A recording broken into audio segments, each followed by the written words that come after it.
Here we bring you all the latest headlines making waves in the news, from business to politics, from sports to entertainment. We got you covered with the most relevant stories. As usual, I remain your host, Ruth Esinamfiagbedu, and I can sit in and do the news headline alone. I have here with me sitting in the chair, Miss Debbie Adoso and Miss Regina Bless. Good morning, Miss Regina. Good morning. How are you doing? I'm fine. You were looking pretty this morning. I'm loving your dress. I'm loving your energy. Yeah. Is it because the weekend is almost here? Oh, yeah. Oh, the weekend is almost here. Almost here. I see that. And I would have the chance to relax. Mm-hmm. To get the vacation, staycation, Hey. weekend station. Weekend station. Yeah. All the shit. Sorry, we that we are single. Oh, really? We'll take it. I like thought you that. just said yes. So, okay. Let's go. Let's go. It's a long story. Ah, All right. so soon. Oh, now. This reminds me of a TikTok video. Is your bae still your bae? Or Is you your- can explain? Or you can explain. All right, that was just by the way. Let's dive straight into our major news headline for this morning. Justice Amali Boba proposes CI to enforce Access Declaration sanctions. Supreme Court Judge nominee Justice Hafizatu Amali Boba has proposed the introduction of a constitutional instrument to strengthen the enforcement regimen around access declaration by public office holders. Her proposal came during her vetting before Parliament's Appointments Committee on Wednesday, June 18, 2025, in response to a question from the ranking member, Alexander Afenyo-Markin. The minority leader cited President John Dramani Mahama's recent sanctions imposed on appointees who failed to declare their assets after a set deadline. Afenyo-Markin asked, "What is your proposal regarding how to limit the president's role in terms of ensuring constitutional fidelity in respect of his own appointees when enforcing this asset declaration law?" Justice Hafizatu responded that the Constitution allows for the introduction of a CI to clarify and streamline procedures, including the sanctioning regimen, which she believes is the most viable pathway to resolving the issue. She stated, "The only limit I see under the Constitution, since is the Constitution, is for a CI setting out guidelines. That is the only way I see a resolution to the problem," she stated. She explained that the ongoing constitutional review process provides a timely opportunity to introduce such an instrument which would address ambiguity in the current framework and ensure that enforcement mechanisms are more predictable and legally sound. Yeah, so that is it. That is coming from Supreme Court Judge nominee in the person of Madam Hafizatu. You know, Alexander Afenyo-Markin asked a question. What's her take on the sanction when it comes to declaring your assets? Because I think recently President John Dramani Mahama came out to say that if you have failed to declare your assets, 3 months of your salary will be donated to Mahama Cares. So that was a sanction that was given to them. Now Afenyo-Markin is saying that is that sanction enough to give to these appointees who have refused to meet the deadline to declare their assets? And Madam Hafizatu said, that is why we have constitutional instruments where you can go back to the Constitution and put in guidelines, like you review it and see if it is good or not. So that is what she has to say. What do you make of it? Before I go into the key highlights of the stories, or I should go into the key highlights before I come to you? If I talk now, it means I'm saying everything I want to All say. right, so say everything. I should say. Okay, so the constitutional instrument, I feel it's a very good thing, and it would enforce asset declaration sanctions. So let's take Mahama's sanction, for example. I don't know if the 3 months salary has already been forfeited or he's yet to implement it, because I've seen that he has given them at the end of, is it July or June? There's a date here set. I think July. Yeah. I think it's July 13th or July 15th, one of them. Your president has come out to you, giving you a directive as a minister that declare your assets before this said dates. And as a minister in parliament, as a minister in power, as a minister who serves as a representative for the people outside, you choose to disrespect your president. First off, you've disrespected the constitution and you've disrespected your president as well. And with what she's saying that they need to bring a reform to make sure that these sanctions work, I would say that our law as a country is only good on paper, but when it comes to practice, it is very weak. Very weak. Our law is very weak when it comes to practice. It is only nice on papers, and that is the only time our laws work. It works only on papers, because how can you tell me that you as a minister, you are supposed to declare your assets, and up till now you've not declared your assets? And we should know that the assets declaration is not a formality. You are not doing it for doing sake. It is mandated. It is your responsibility to make sure that you declare your assets. First off, it will deter people who accumulate wealth in deceitful and corrupt ways, and it will also deter corrupt officials. But it looks like the asset declaration, after all, when it is being declared, they will not verify. So I don't even see the need why I need to declare my assets. So this is, since there's something called constitutional instrument, I think this is the best time for them to implement or review the constitution and put everything in place. Not only on the assets declaration, and also there should be sanctions, legal sanctions, not just what President Mahama said, that if you don't declare it at this set date, you would forfeit your 3-month salary. No, it is not written anywhere in the law. It is not on paper. It is not written in the 1992 Constitution. So it needs to be legal. If you don't declare your assets, this is what will happen to you. This is what will happen to you. You either lose your seat, you either lose your ministerial position, you either lose your your pay for a whole year, because our 3 months it's either a whole year. And I believe that this rules or this sanctions will put them on their toes. That is the right step in its direction, because the asset declaration law is already flawed. Yeah, as we've had talks about it right here in this studio. When you declare your assets, the law doesn't allow you to verify if indeed what you've declared is actually true. So just declare it. They will not go and open and see if it is there or not. Because at this juncture, if they have to open and then verify if indeed whatever you've declared is actually true, meaning they have to reform the constitution, because the constitution doesn't allow you to verify.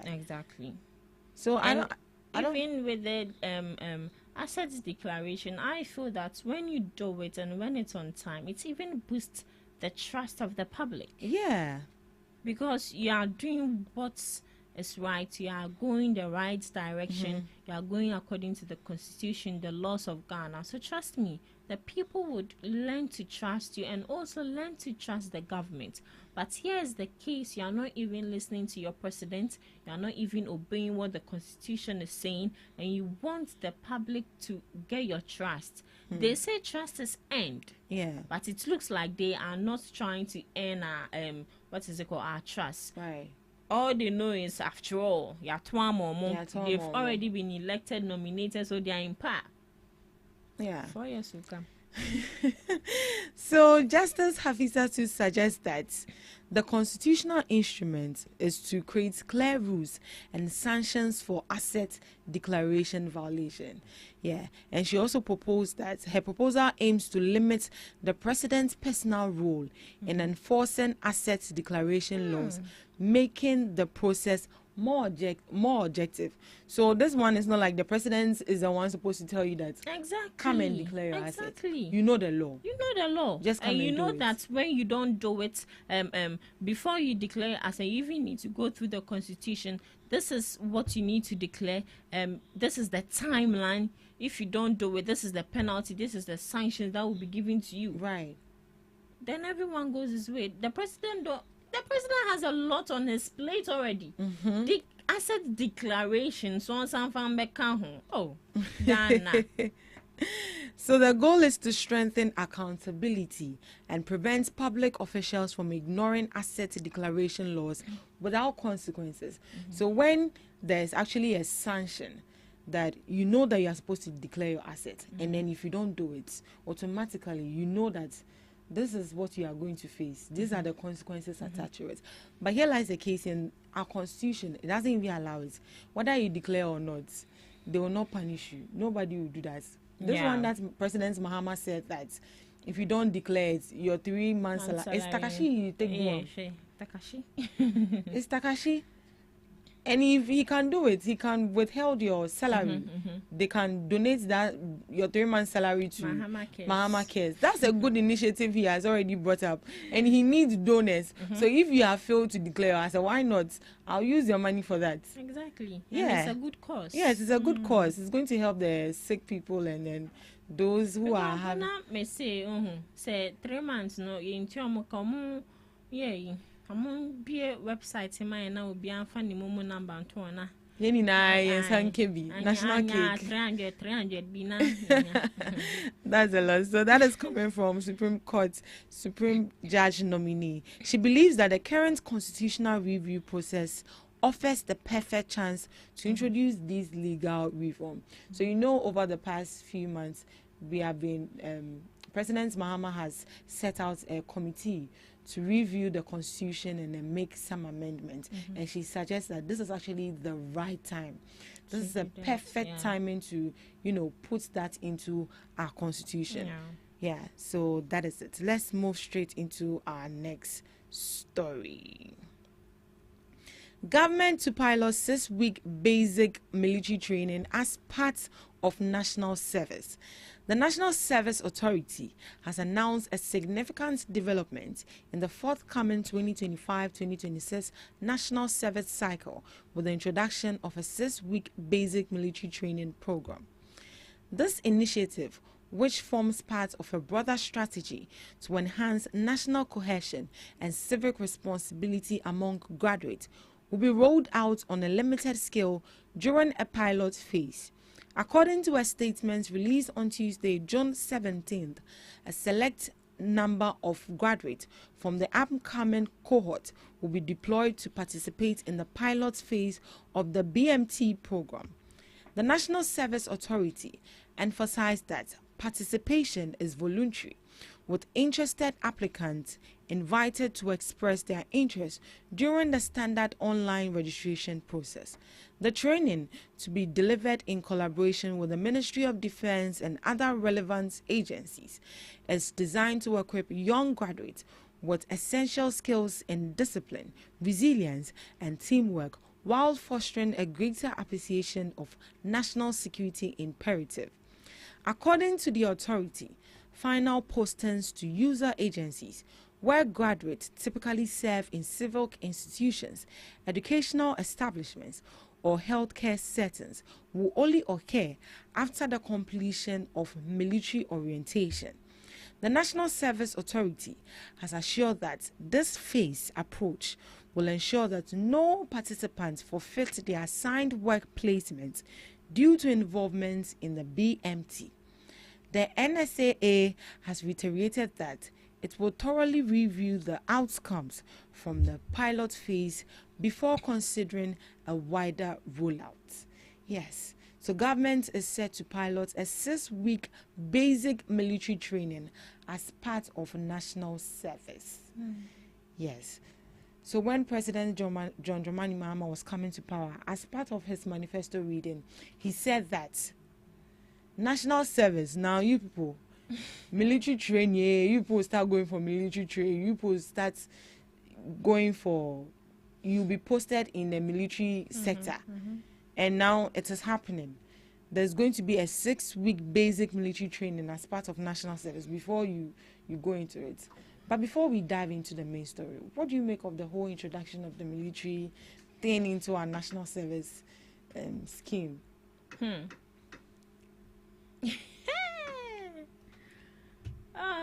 It is a bold and I would say controversial move, because I've heard instances where some people are like, Massa, me military training where they mean no, but it's a man. I think it's not mandatory; it's voluntary. Yeah, it's right? voluntary if you want to. But I think they should do it mandatory. Why? Why do you want? They need to do it mandatory because our youth of today are not really instilled with should I say discipline. Right. They're not really instilled with discipline, and I would say it is, should I say, a worry. I wish it happened on your time. Hey, I'll see people. And to God be the glory. It didn't happen in our time.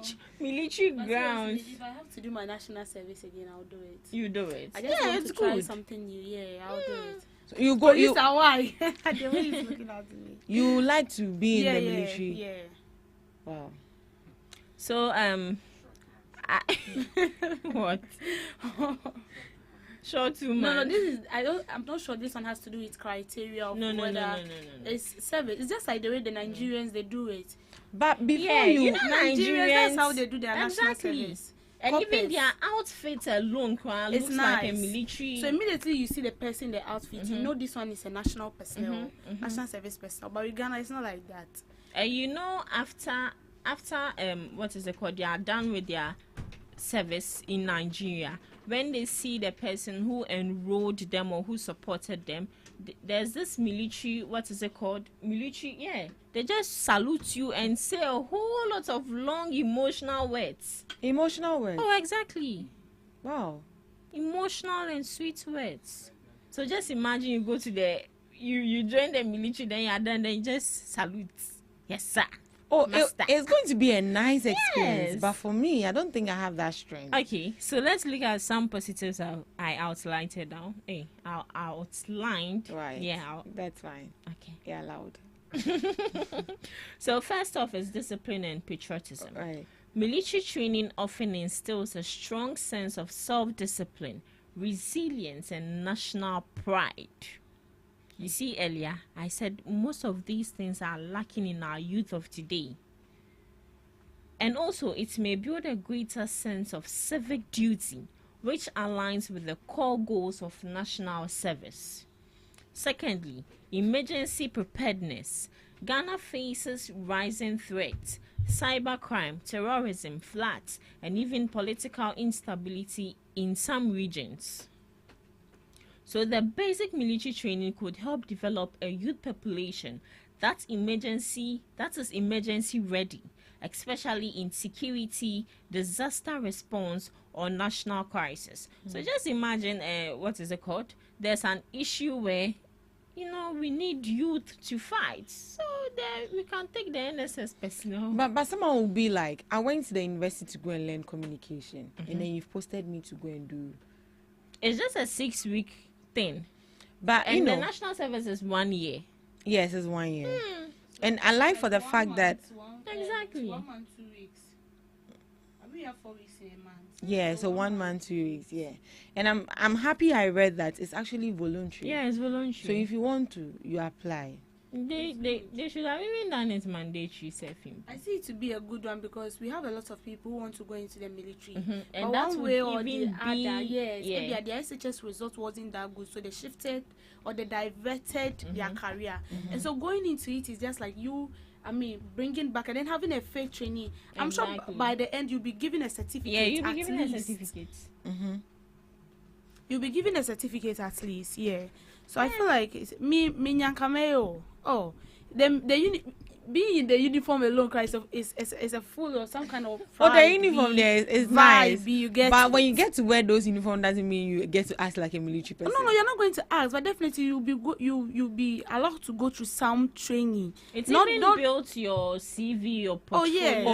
That one. Yeah, your CV will be looking nice. Yeah, so it's a plus. It's a plus. If I do And my as national she service said, again, I'll some do it. people want to enter into the military, but due to one or two reasons. So after the training, and I believe that there are, these officers are top-ranking officers who would come to train you.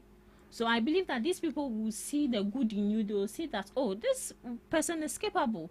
So why not just enroll him or her for more further training? So it's good. It's a good call. And also they need to look at the monetary aspect of it, because I believe that these people, that the officers you'll be bringing in to educate or train these people, it wouldn't be for free. It wouldn't be for free. They need to also check that. Yeah. Yeah, you wanted to add up something? Oh no. That's Yeah. So a 6-week basic military training is being added to national service on a pilot basis. So only those who choose to take part during registration will be included. So it's actually voluntary. If you want to be a part of it, if you want to get into the military, and you think this is actually your chance to, take the fall to be part of the national service personnel who are undergoing the military thing, and then you go for a 1 year, you be in the sector for 1 year. I think that is an opportunity for you to learn more before you go into the military. Because if you want to go into the military right now, it's not that easy. It's a plus if you already have a background knowledge of how it's going to be like before you go into that sector.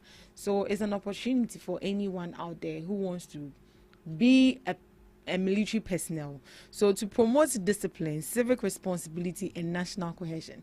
Do you think like involving the national service personnel in this whole military thing is actually going to instill discipline? And yes, it would instill discipline, because as I said, most of the youth of today are lacking discipline. And also I feel that it would a sense of responsibility, and also it would repurpose the purpose of national service, because most people do up till now even see national service to be a waste of time. Some of them go, some of them don't go. So it would instill discipline, real discipline. So it's good. They need to go. Some people have the notion that depend on the background you're coming from. Some people, before you complete school, their work is already waiting for you. Yeah. So they don't want to even venture into national service, going to waste their time or whatever. Immediately after school, what you need is your certificate. Then you are pushed in there. But then with the national service, I feel like it will help. In as much as like you learned something and you are supposed to be posted in that particular field, this is just 6 weeks something you learn. It's good to have a fair idea about other professions. I'm feeling it. Other profession then you add up to what you have. When it's something like that, you see military talking and they are talking about something, you can also contribute, because one way or the other you have a fair knowledge. Even if you don't go into it, you have a fair knowledge about it. I know that when it has to do with the military, it's not easy, because the training they are being made to go through is very hectic and very tedious. But then some people go through it because that is what they want to be. So bringing it will instill discipline. That one there for sure too, because you can't tell me you go to the military ground and you are doing what you want, obey before complain.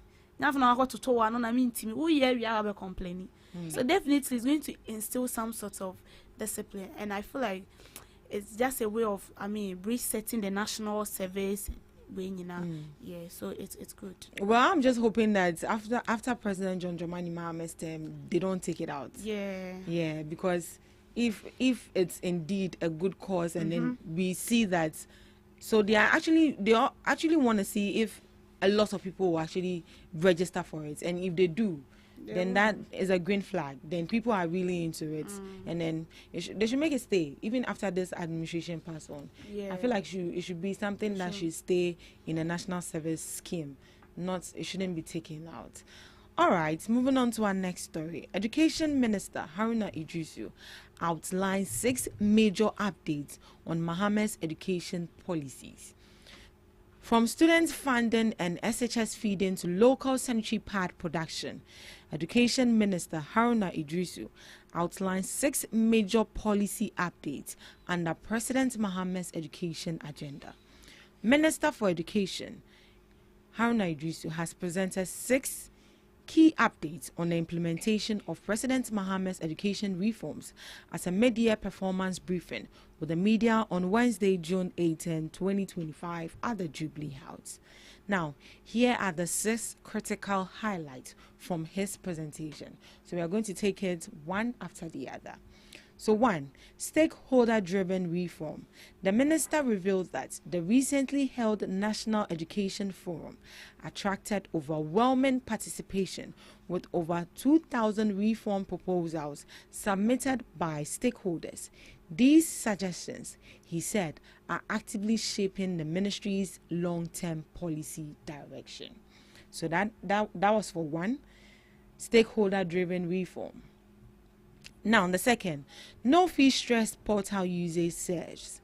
Mr. Idrisu announced that 129,000 student applicants have accessed the new no fee stress digital platform, which is designed to simplify tertiary application and financial support processes. He emphasized that the platform is easing stress for thousands of students and parents alike. Now, moving on to the third one, support for persons with disabilities. The minister disclosed that government has allocated 7 million Ghana cedis to pay the fees of tertiary students with disabilities, underscoring a renewed commitment to inclusive education. 4, free sanitary pad policy gets local boost. The MP for Tamale South also stated that all sanitary pads distributed under the free sanitary pad policy must be procured locally. No import whatsoever, he declared.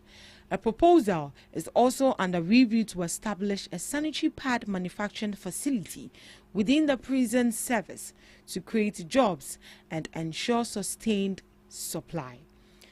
Moving on to the fifth one, feeding for SHS students secured. Addressing concerns about student welfare, Mr. Idrisu said the government has disbursed 600 million Ghana cedis over the last 6 months to cover feeding costs for students in senior high schools nationwide. Now, on to the last one. Boost for research in tertiary institutions. Finally, the minister announced the establishment of a national research fund with an initial 50 million Ghana cedis disbursed by the GET Fund. The move aims to strengthen academic research capacity across Ghana's universities. These updates, the minister said, reflect the country's commitment to delivering a holistic, inclusive, and forward-looking education system in the country. So yesterday, Haruna Idrisu had a press briefing with media houses and updated the public on President Mahama's 6 major updates on education policies. As I have read them out, what do you make of it? Ms. Debbie, do you think indeed they have accomplished everything? Let's verify so we know they are not lying to us. Yeah, let's go. What do you make of it? With education? Yeah, with education. Well, for me, I think they haven't accomplished everything yet, because I would say they came into power not quite long, and I would say they are trying their possible best to fix those challenges we are facing in the education system, and I would say that they are on course. That is the best thing I can say. They are on course, because they are not yet done with their term, so I cannot conclude. I don't know how it's going to end, because they brought up a lot of initiative they want to introduce in the education sector, and then some reforms and reset they want to take or uptake in the education sector. And so one thing I'll base on is paying the fees of the disabilities. I think that is another challenge for some time now. And so doing that is actually a plus to the government, because I've seen, although it is free senior high school, but then I would say that most of these disabilities, people with disabilities, one way or the other, feel intimidated to go to school. Aside the stigmatization and stuffs and all that, I mean, most of them do not also have the means, because in as much as it is free, I can tell you that parents are paying more. They are paying more than it used to be when, I mean, there was no introduction of free senior high school of a thing. Because you go to school like 2 months, you come out to stay like 3 months, and then your parents has to enroll you in class, like some schools, so that you can, I mean, follow up. You know, we have some senior high school that are not into this double track system.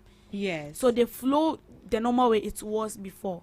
So when these free, I mean, free senior high school babies are back home, you have to enroll them in some of these schools, pay another extra money, so that they don't get, you see what the woman was saying yesterday. Yeah. They come home and then they stay like 4 months, and then by the time they get back to school, it's like empty, like the head is empty. And you know, youth of today, I mean, we are so much interested in social media more than books.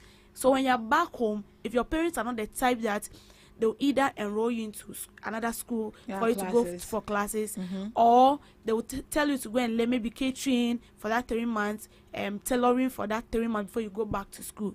Then it's all about social media. It's all about roaming about mercilessly as if you have no aim. And then by the end of the day, you get back to school and there is nothing to account for. And I will tell you that, you see, when you're done with school, all those what the data they bring out that they've passed, sometimes when you go into details, it's a lie. It's a lie. They bring out data that maybe since the free SHS started in this year, 50% or 90% people pass. It's a lie. Go and check. Most of them are failing. This is deep failure. They are really failing. So with this current administration, they are on course. They are trying their best. I can't conclude as it stands now. So they are end with their term. That is when I can boldly say that, well, when they came into power, this is what they did. This is the improvement they brought in the education sector. And this is making them, should I say the champion, or we should crown them the head. So I would say they are on course. They are doing their best. But the few months they've come into but with the few months they come into power so far, you think they've done well with the education? Yes, the educational sector. Yes, they have. Miss Regina, what do you have to say with regards to the 6 major updates in the educational system? Updates there is good. Updates is good. Even our phone needs updates.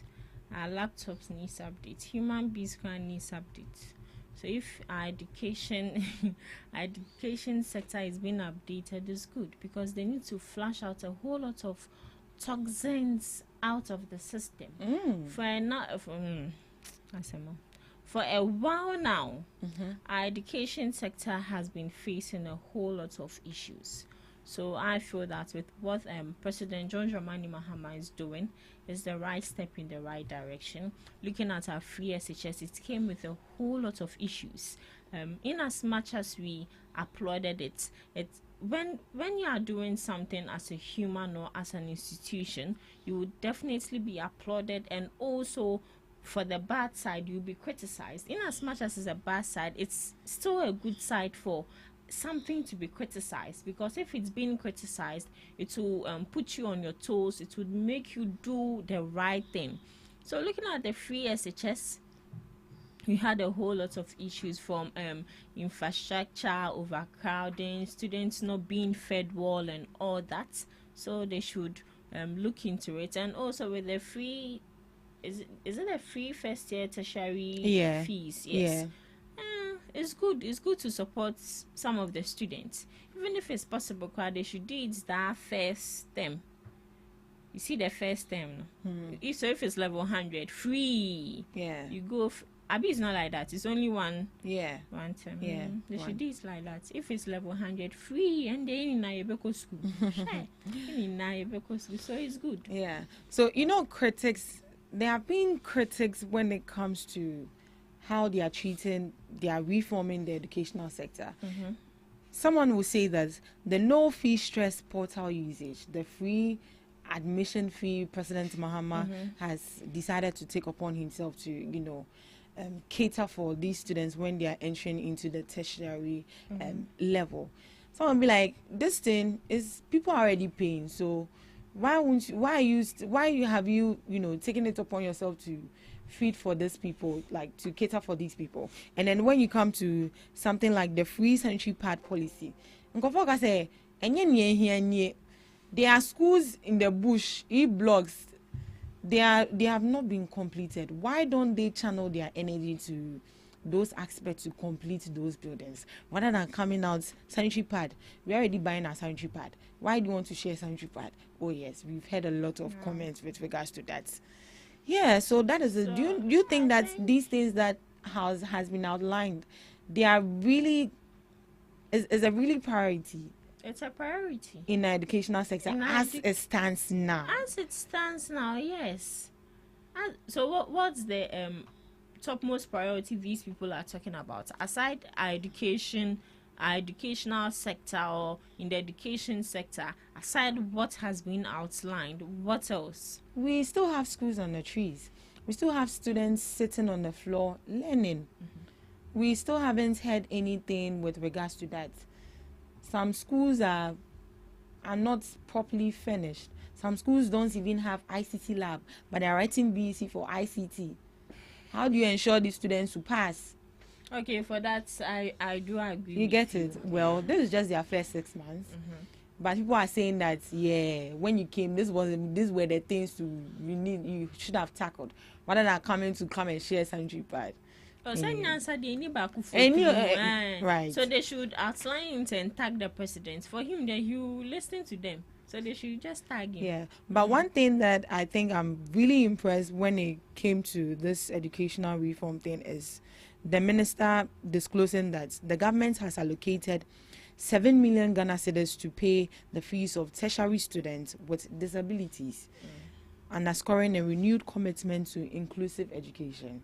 When it comes to people with disability, right here in this country, we actually treat them as if they are not part of us. We actually see them to be dumb, as if, you being a disabled person is the end of you, like you don't have anything to do. So I was very happy when I saw that President Mahama has decided to make it a free tertiary for people with disability.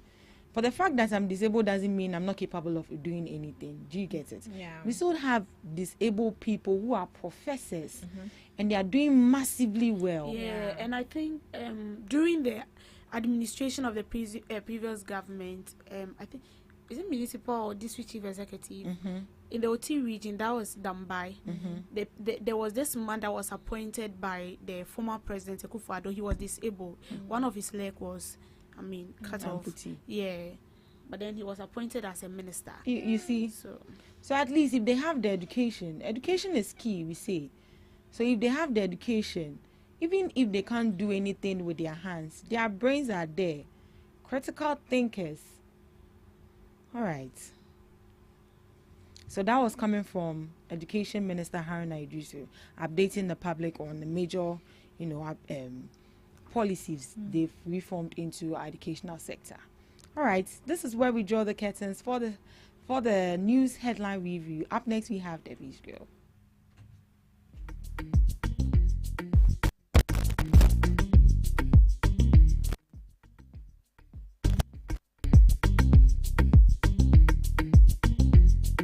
This is GhanaTalks Breakfast Show, your morning companion.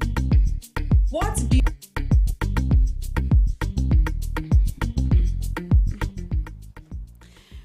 Good morning and many thanks for joining me again on Debbie's Grill, where we talk about matters that concern the state, void of politics, fear or favor.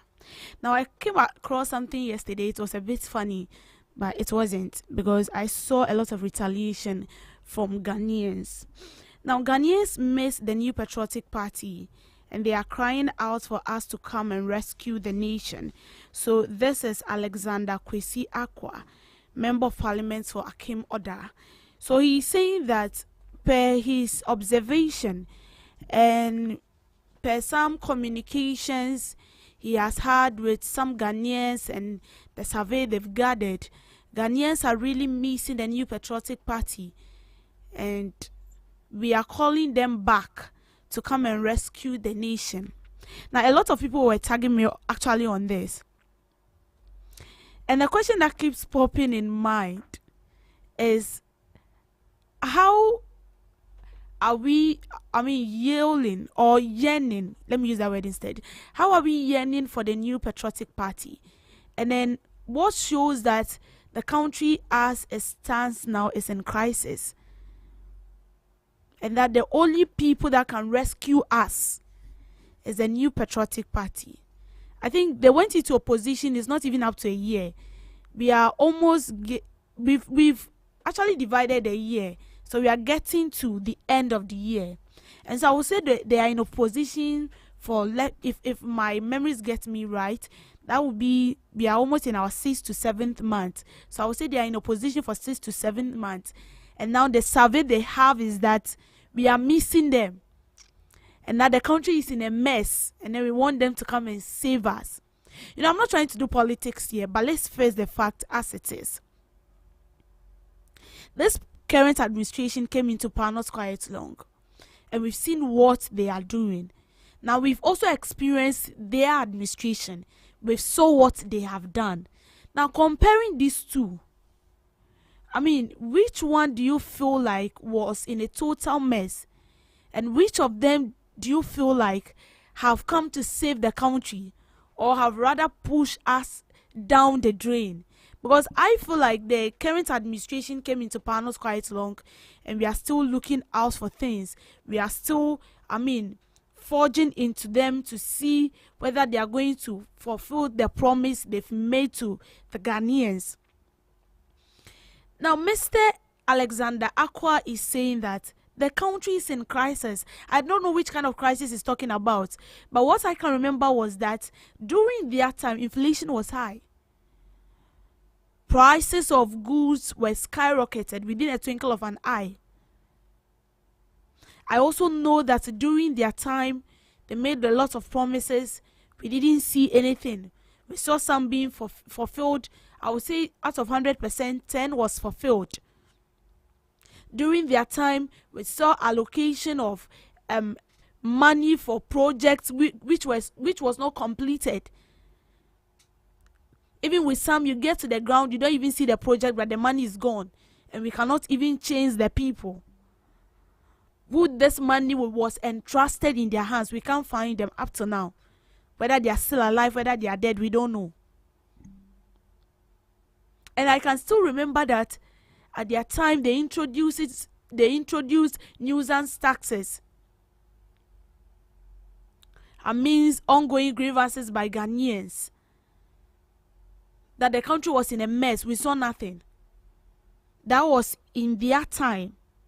Now looking at this current administration, they are in power not quite long, but we all can see what is going on. They are not yet done with their term, so I can't finalize on it.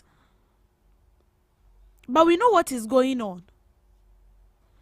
At least if not for anything, the betting tax has been scrapped. If not for anything, e-levy has been scrapped. If not for anything, fuel prices has been reduced. Although they wanted to introduce D-levy because our energy sector is in crisis. And even with that, because of the conflict between Israel and Iran, it is on hold. It has been suspended. And so I do not see the kind of mess the country is in it, the crisis we are facing. If you are facing any crisis right now, we inherited it from them. Or the current administration inherited it from the previous administration. If Party A was doing something for 4 years, you are being appointed into power for 4 good years. And then your term ends. And then Party B or Party C takes over from you. He or she continues what you've ended, of where you've stopped. He continues from there. And so if you are saying that the country is in a mess, then who caused it? Because this same mess you are talking about was inherited from your administration. The crisis you are talking about was inherited from your administration. So if you are saying that Ghanaians are yelling, we are yearning for you to come and rescue us, I don't know whether we are being imprisoned, and I don't know which kind of prison they've imprisoned us, and that it is the New Patriotic Party that can rescue us from it. We saw with our eyes what went on in this country. At least we are not old enough, but we are still not, kids. We saw it. We saw some of these things. We saw when everything was difficult, and we not having, we being entangled in one situation and the other. Pressure here and then, skyrocketing of prices of goods. We saw all these things. You still went ahead to implement e-levy. Amidst all this, you pump champagne on top. And even with this, no one is accounting for us. I still remember the final address the former president gave before leaving power.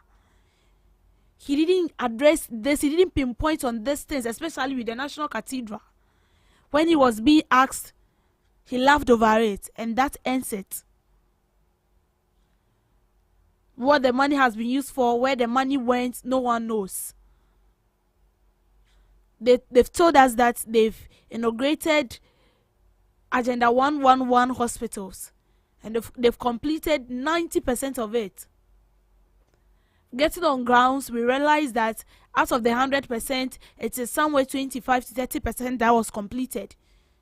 Even with that, there were still challenges. So I feel like when it has to do with all these issues, it's not necessary. And you should come out and say that Ghanaians are wailing. Well, I haven't seen any yet. I haven't seen Ghanaians wailing.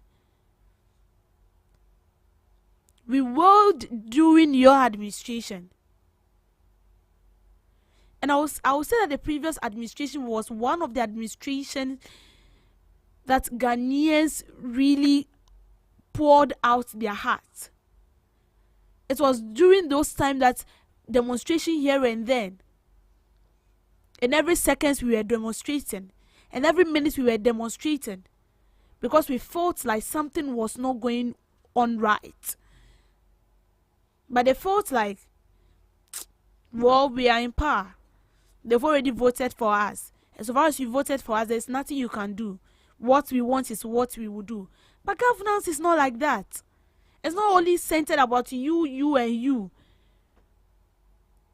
You should remember that someone voted for you there. Someone pushed you there. And you are not pushed there because we want you to be there. No. You are there because of us. And you are supposed to work in our favor. And when we realize that you are not working in our favor, that is when we also rise to retaliate. But when you say that we are crying, we are calling on you to come and help us, well, I haven't seen any Ghanaians crying. Me personally, I'm not crying. And I can't account to anyone who is crying. We cried during your administration. I think it's about time we change the dynamics of our politics. Let's be sincere to ourselves, and let's call a spade and not a big spoon. If this is red, you say it as it is. If Mr. Alexander Akwa will be true to himself, he will know that they did us more harm than good. They did us more harm than good. I know that they would definitely push on free SHS, that yes, that is their flagship program they brought on board. The free SHS, it helped though. I wouldn't say it didn't help. A lot of people, access education. But were they able to also identify the challenges? So let's be true to ourselves. And stop all these shakara ways of doing politics, because it won't help. No one is crying. Maybe it's about time the New Patriotic Party needs to wake up. I feel like this is about time they wake up and then do the right things. put the right things at their right places and fix things out. I'm not talking on behalf of any political party, but I'm saying the truth here. We are looking at the party as a whole. There is a whole lot to do. Thank you for making time with me on Debbie's Girl. Thank you so much, Miss Debbie, for that girl. Miss Regina, today in history, what do you have for us today in history? We can't wait to hear fascinating facts. Are you ready for us? Yes, I'm ready. All right. Today in history, 1983, suppression of coup attempts. Government troops under Rawlings quelled an attempted coup led by Lance Corporal Halidu Giwa. The violent clash resulted in approximately 26 deaths, marking it as one of the bloodiest days in Ghanaian political history. 1865, June 10th. June 10th holds profound significance for the entire African diaspora. On this day, Union troops informed enslaved people in Galveston, Texas, of their freedom over 2 years after the Emancipation Proclamation. June 19, 1965, Algeria coup. On this date, Algerian Defense Minister Colonel Houari overthrew President Ahmed Ben Bella in a bloodless coup, setting Algeria on a new political trajectory. 1960, Kuwait declared independence from the UK. Kuwait officially gained its independence from the UK on June 19, 1961. This followed the termination of the Anglo-Kuwaiti Treaty of 1899, which had previously granted the UK control over Kuwait's foreign relations. The treaty was formally ended through an exchange of notes between the two countries. This day is International Day for the Elimination of Sexual Violence in Conflict.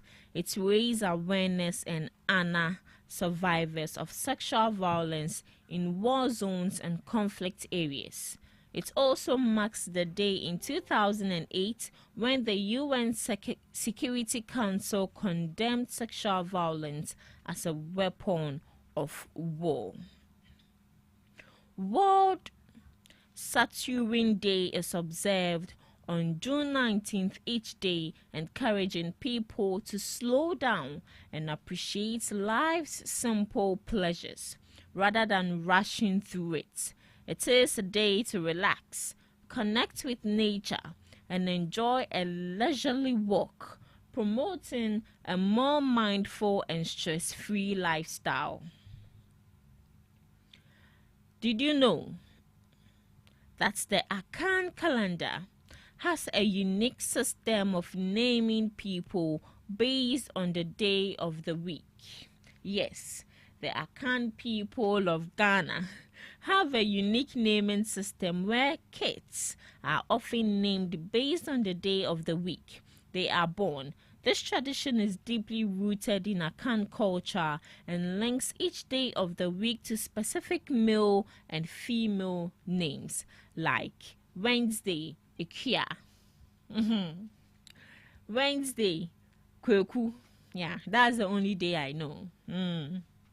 Did you also know that an elephant's trunk has over 40,000 muscles? This is significantly more than the roughly 600 muscles found in the entire human body.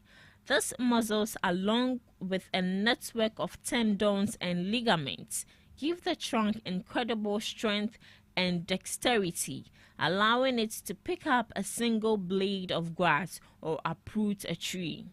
Did you also know that some trees can communicate with each other through chemical signals? Specifically, the acacia trees in the African savanna release ethylene gas when they are being eaten by giraffes, which serves as a warning to nearby acacia trees. These trees then produce tannins, which are toxic to giraffes, making the leaves less palatable. This is a defense mechanism that helps protect the trees from being overgrazed. And that's all for today on Today in History. And did you know, live on Ghana Talks Breakfast Show. Thank you so much, Miss Regina Bless, for that fascinating fact. Yes, in Akan, Wednesday is Ekia for female, and then for male is Kweku. That's the only day I know. Her mic is off. I didn't hear that one. Yeah, and we also got to know that the elephant's trunk has over 4,000 muzzles. I even said 4,000. 40,000 muzzles. You know they can use that trunk to carry a human. Yes. A log. Yes, a log. They are very strong. Wow. 40,000. That alone is even stronger than some men. You see, when you go to school, I won't be surprised if you go to school or maybe science, they'll tell you that name the 4,000 parts of the... Yeah, as for science, it's a possibility. They can tell you to name the parts of the 4,000 muzzles of the elephant trunk. 40,000. They'll give you to name each scientific name. And you get it. Oh, that's so fascinating. All right. This is where we draw the curtains for the first segment of the Ghana Talks Breakfast Show. We'll be coming up with the news, and right after the news, we'll be coming up with the second segment. Please stick and stay with us. Hello Ghana, hello worldwide, I'm with level band. Now listen, every Tuesday and Friday, beyond the time it's going to carry bro. Our Ghana Talks Radio, 7 p.m. sharp. Now Tuesday, we're gonna talk about our culture, our history. My 20 things about Kosem. Now on the Friday, you bars on bars. You better rap, you better say no artists go join me in the studio. We're gonna discuss about music and business. Konya, or you singer, and now you rapper, you think say you get bars. You go fi spit fire. Now listen, make you join me with studios. Our Ghana Talks Radio, and yes, say then our day. Me say download the Ghana Talks Radio app, no, our Play Store, any App Store. Na tune in, and say this what you see, baba live on Facebook, Kointakra, any Ghana Talks Radio page, and so now listen, I bet you fire. 1 year, Konya, Wading, Jajan.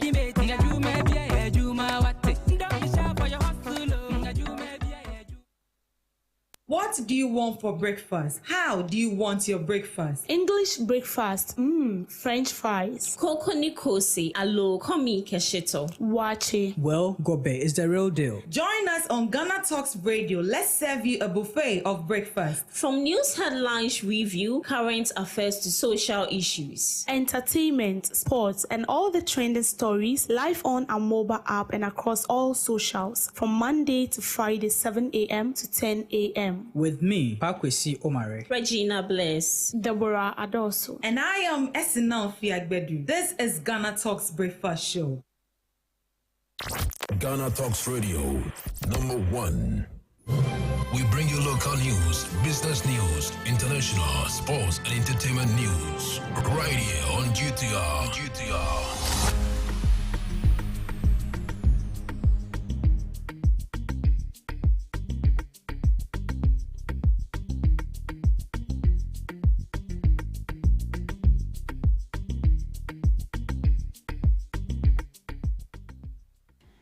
Good morning and welcome to the morning news broadcast live on Ghana Talks Radio. Coming up, National Identification Authority advises against Ghana card photocopying for security reasons. 6 billion required to fix flooding issues in the countries. Metropolitan Municipal District Chief Executives to face consequences for poor sanitation. Government giving 2 weeks to complete Amasamai in Sawam Road. These and many more coming up shortly in business, sports, and showbiz. My name is Deborah Adoso.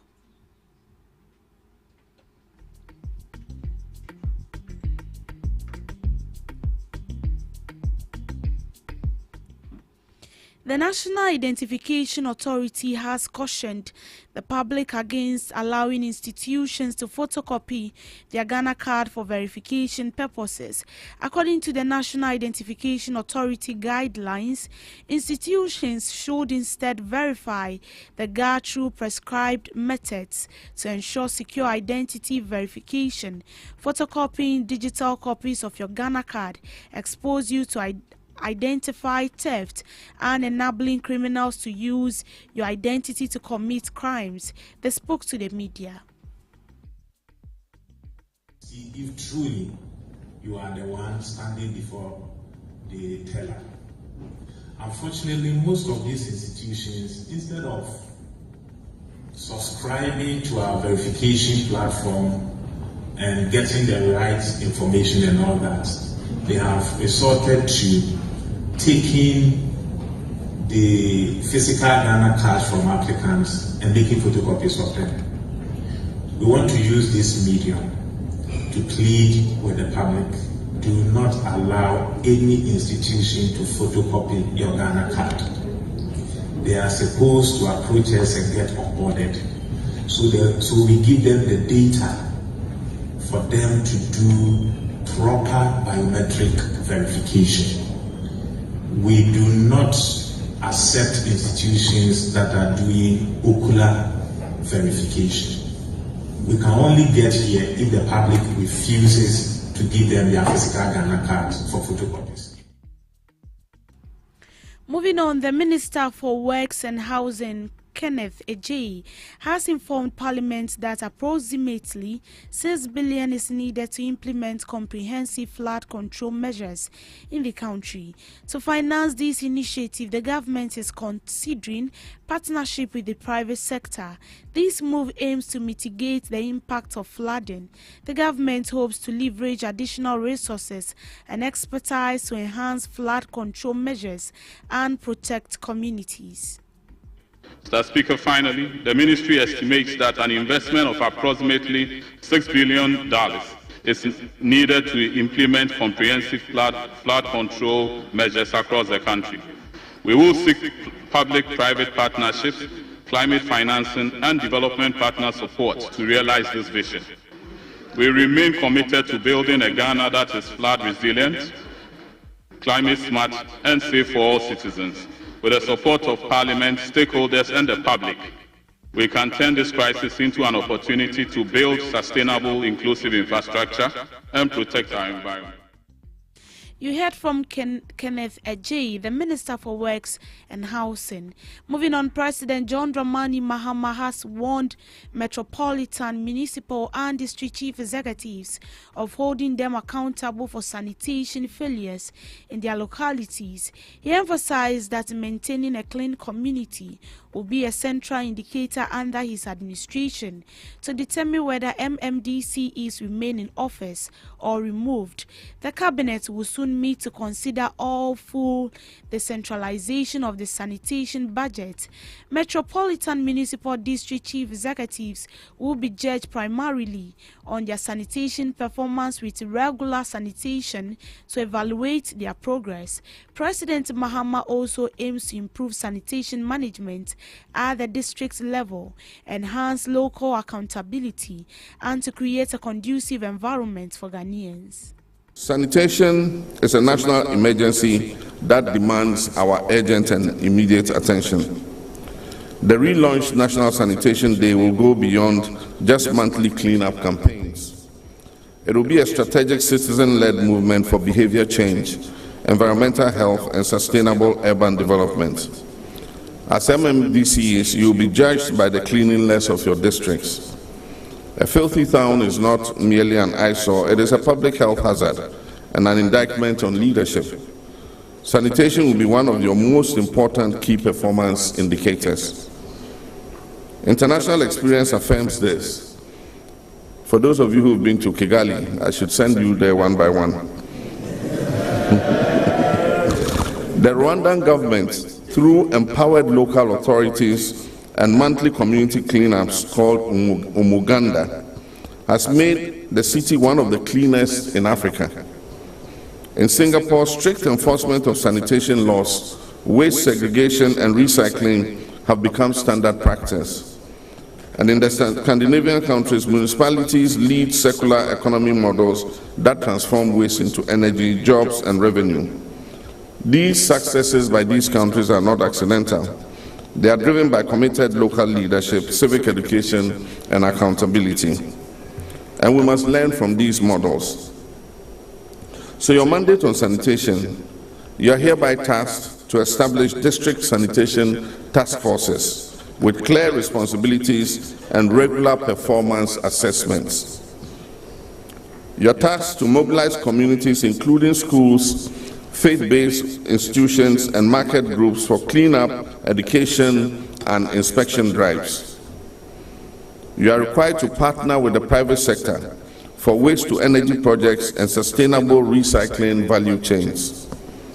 You must enforce your sanitation bylaws rigorously, including penalties for illegal dumping, open defecation, and improper waste disposal.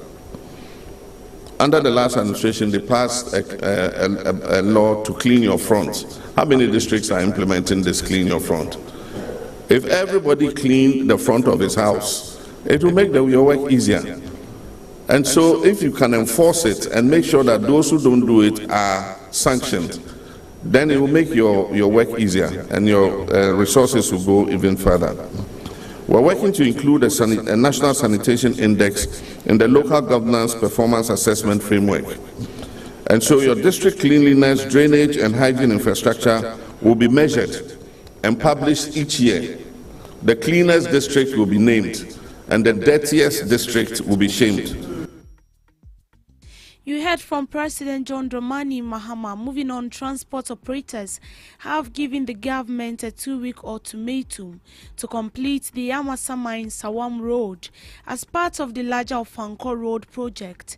The project, valued at 346.5 million, aims to improve transportation along the Accra-Kumasi Highway to facilitate trade with neighboring countries. However, the delay has worsened traffic congestion, causing frustration among commuters.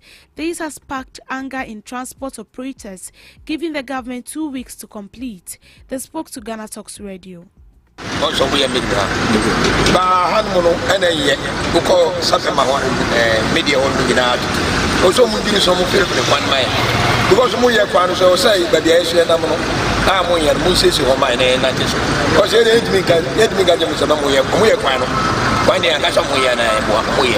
the way, on my yet, no more is no more use. Maybe I cry so tonight. No more use of my own yet. Pacha ye brepa ye, I said, ye be do sapema, honoma, and then answer and say, ye by say, VIP no F of dodgy far, your friend say, Kotoku, a horse pan so in yet.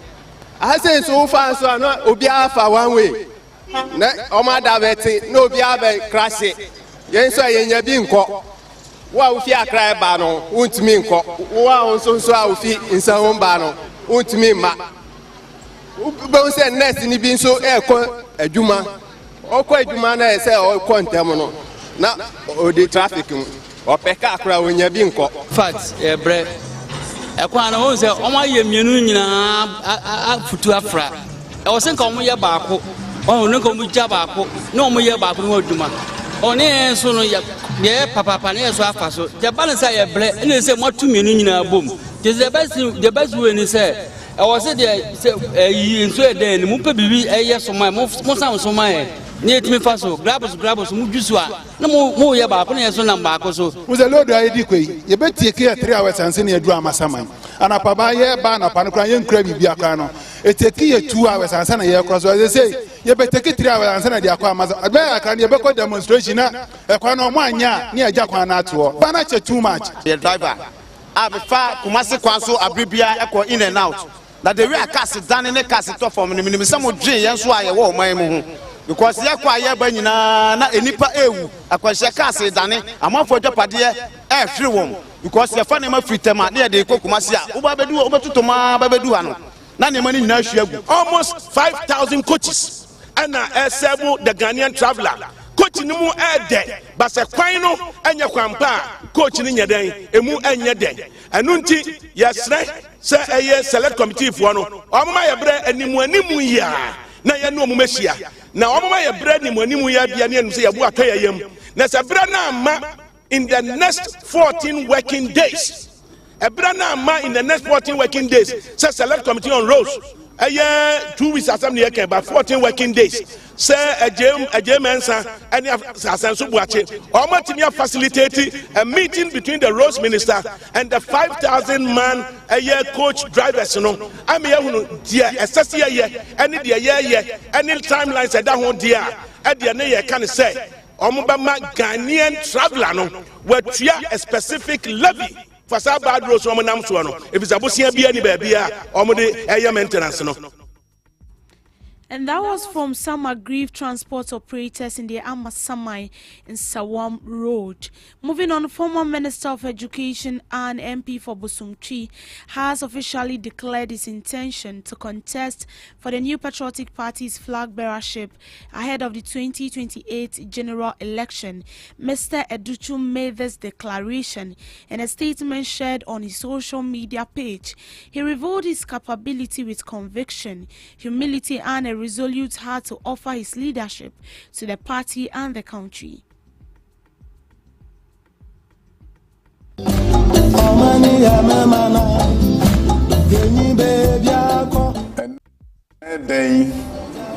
Ghana, Emaba, Emrantie, and Impenifo. Memu bedin kita ho kakra. Fie ben wotwe atwam yi ana bato amotoma na na dodanko kufuado. Ma ya kwenya ma ibidi o men so. Sabre no mu omampani na na dodanko kufuado ma makwenya.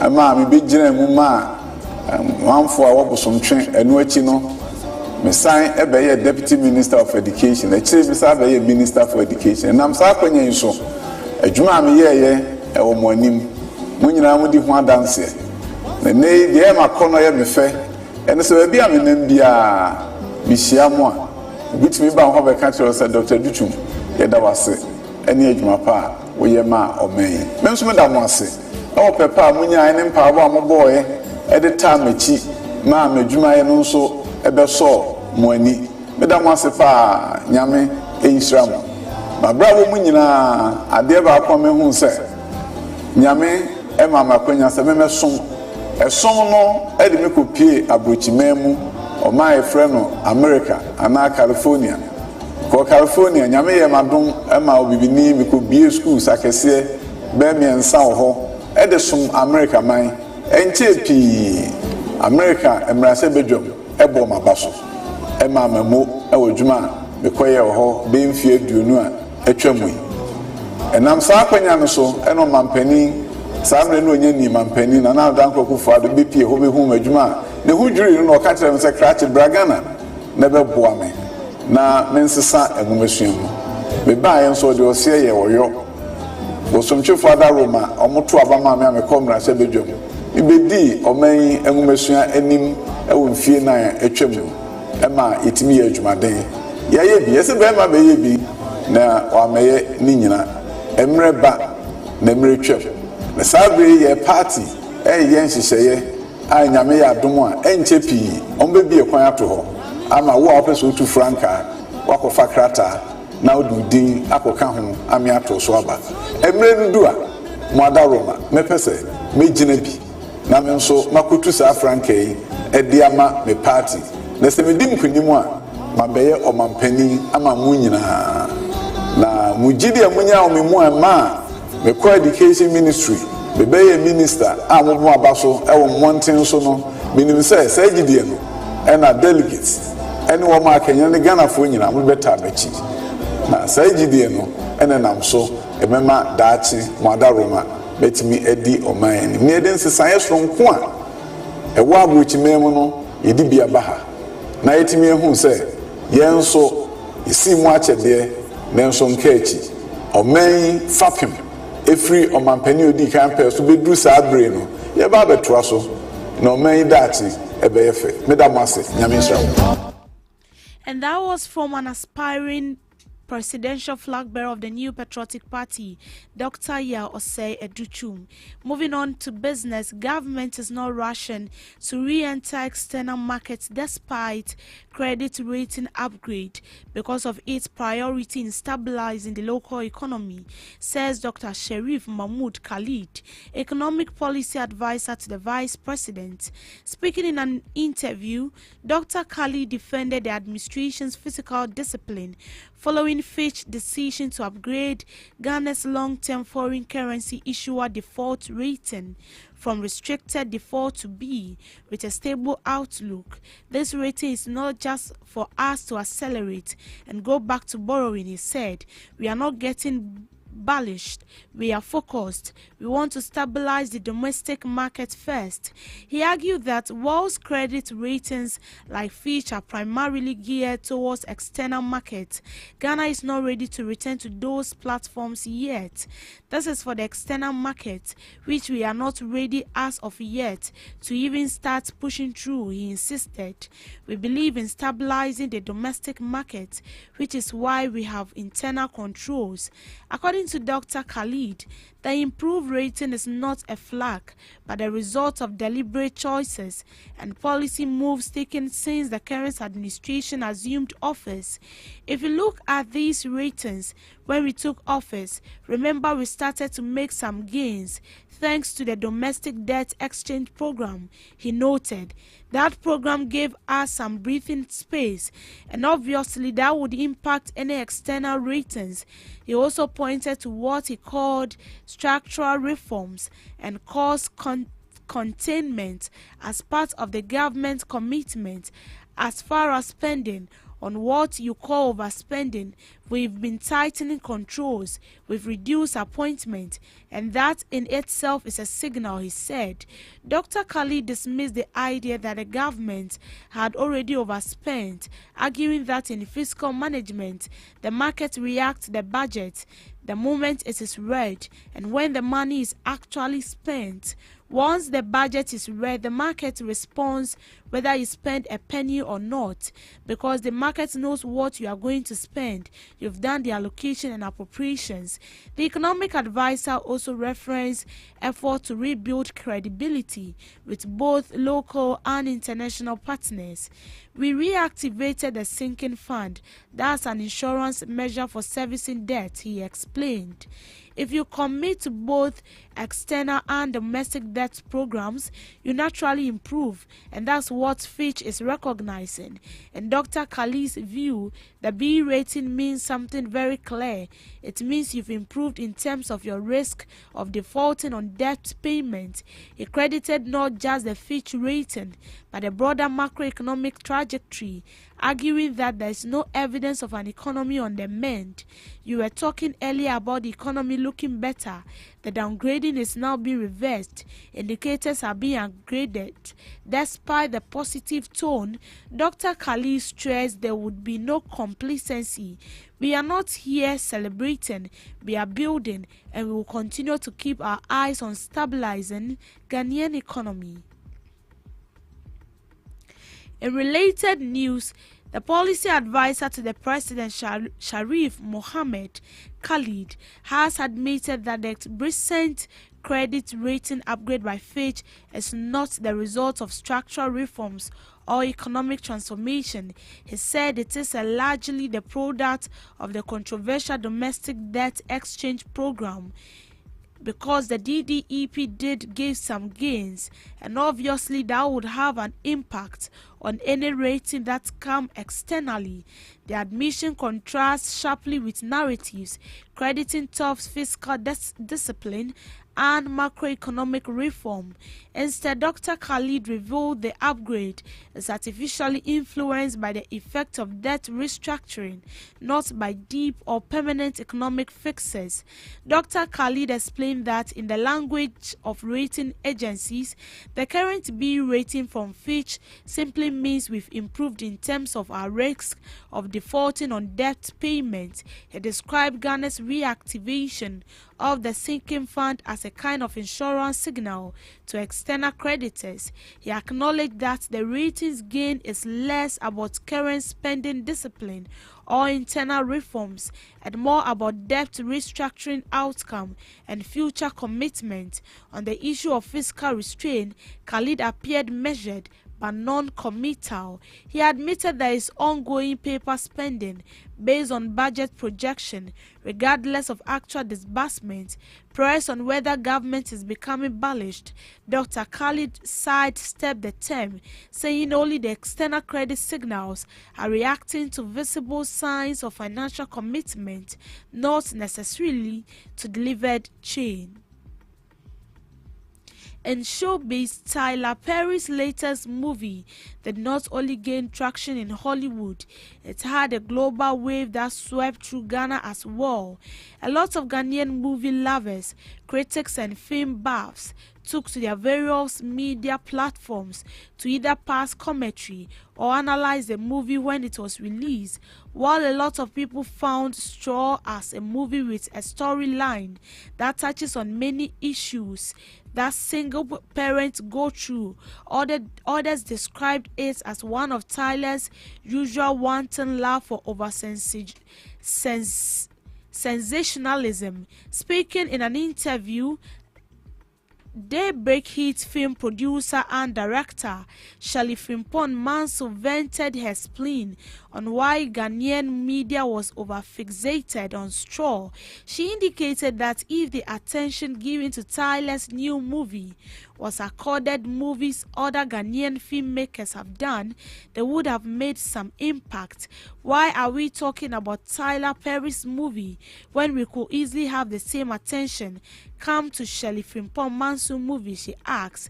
Shirley added that she has been producing a lot of quality movies, but she does not get a whiff of the attention like Tyler Perry's Straw did in Ghana.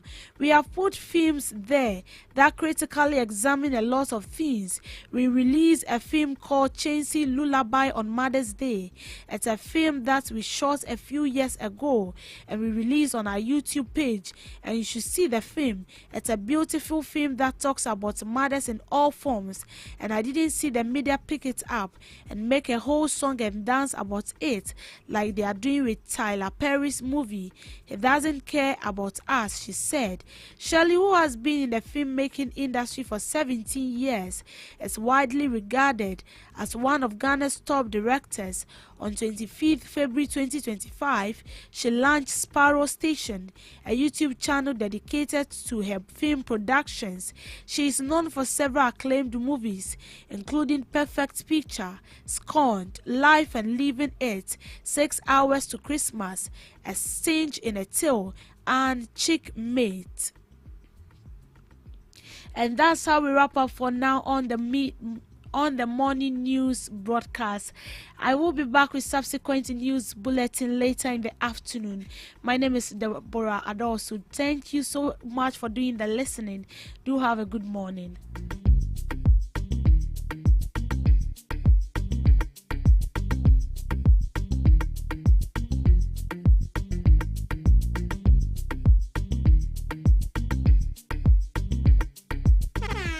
Hello Ghana, hello worldwide, I'm with level band. Now listen, every Tuesday and Friday, beyond the time it's going to carry bro. Our GhanaTalks Radio, 7 p.m. sharp. Now Tuesday, we're gonna talk about our culture, our history. Matuni ding setete abako sem. Now on the Friday, you bars on bars. You better rap, you better say it. No artists go join me in the studio. We're gonna discuss about music and business. Konya, or you singer, and now you rapper, you think say you get bars. You go fi spit fire. Now listen, make you join me with studios. Our GhanaTalks Radio and yes say then our day. Me say download the GhanaTalks Radio app no our Play Store and the App Store. Na tune in yes say this what you see baba live on Facebook, ko Instagram, any GhanaTalks Radio page and so now listen. E be your fire. 1 year, Konya, wading. Jajan.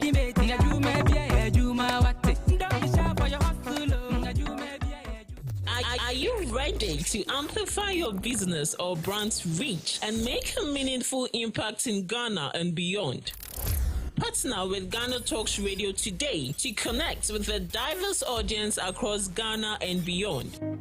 Elevate your brand through on-air promotions and social media. Boost your brand during prime time. With Ghana Talks Radio, you can extend your reach across digital platforms. Ghana Talks Radio is not just a station, it is a community hub where your brand becomes part of the conversation. Join us in fostering connections, celebrating culture, and making a lasting impression. For customized sponsorship packages and enquiries, email contact@GhanaTalksRadio.com or call +233 202 544614. Ghana Talks Radio, giving the youth a voice.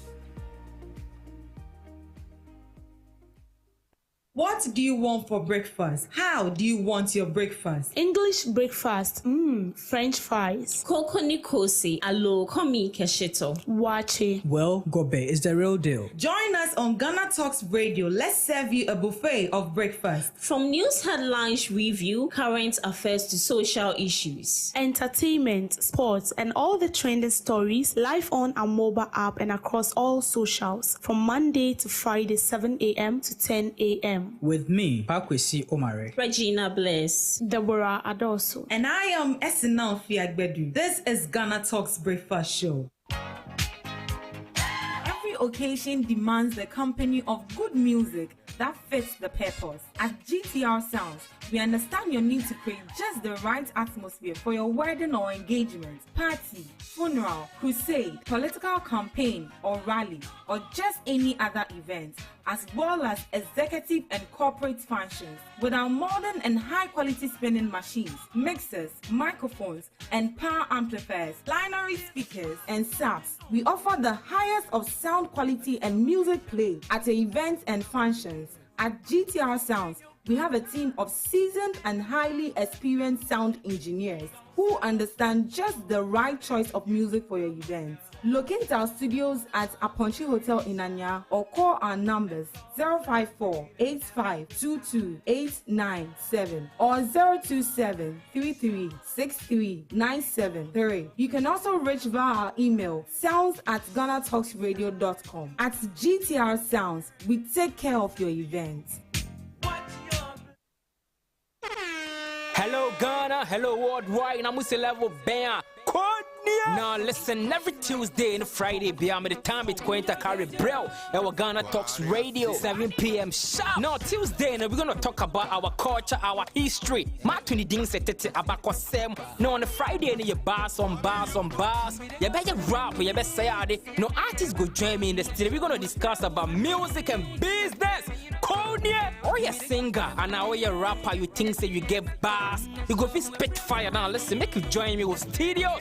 Our Ghana Talks Radio, and yes, say then our day. Me say download the Ghana Talks Radio app, no, our Play Store, any App Store. Not tune in, and say this what I say. Baba live on Facebook, Kointakra, any Ghana Talks Radio page, and so now listen. I bet you fire 1 year, Konya, Wading, Jajan.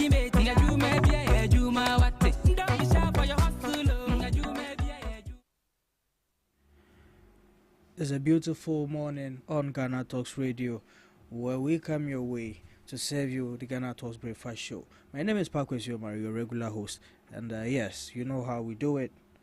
In your mornings, we come, we bring you the discussions, we invite you to join the conversations with your suggestion, your opinions, and everything that you would want us to also hear from you, and we will get interactive. And on platforms, you can join us on social media platforms at Ghana Talks Radio. On Facebook, on Instagram, on TikTok, and on X. Our WhatsApp line is also very active. Our phone lines are very active as well. You can call or text 0202-544-614. Our website is www.GhanaTalksRadio.com. www.GhanaTalksRadio.com. You can catch us live on YouTube as well as Ghana Talks Radio on our channel. This morning we are going to have the representatives for the two major parties in the country to hold a discussion on some of the vital topics making waves in the city. We would have Mr.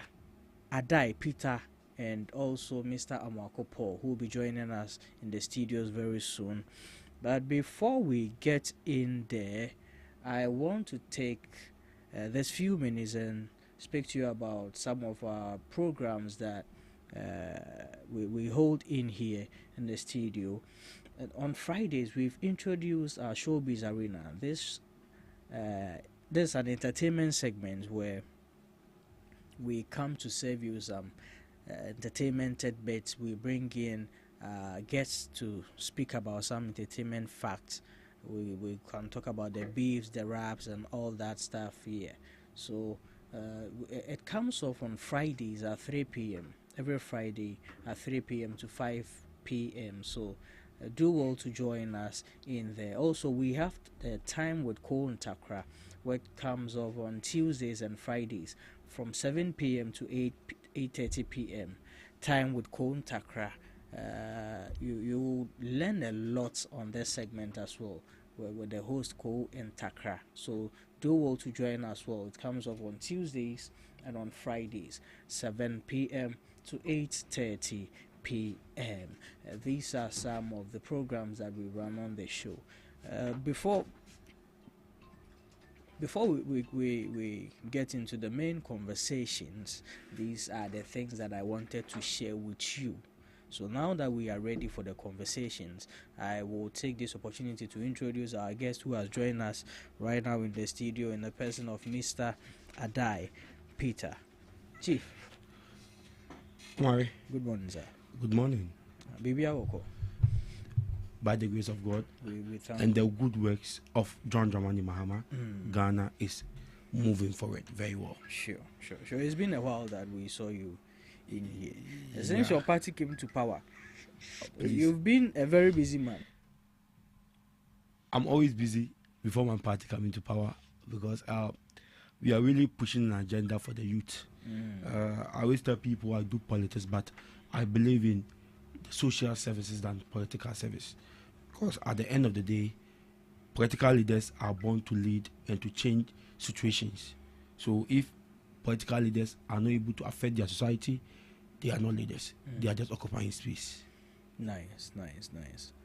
So far, I know you would say so good. Your party is in power. So, but then, once again, so far, how far would all the things going on? This 1D levy you people introduced, you did a U-turn.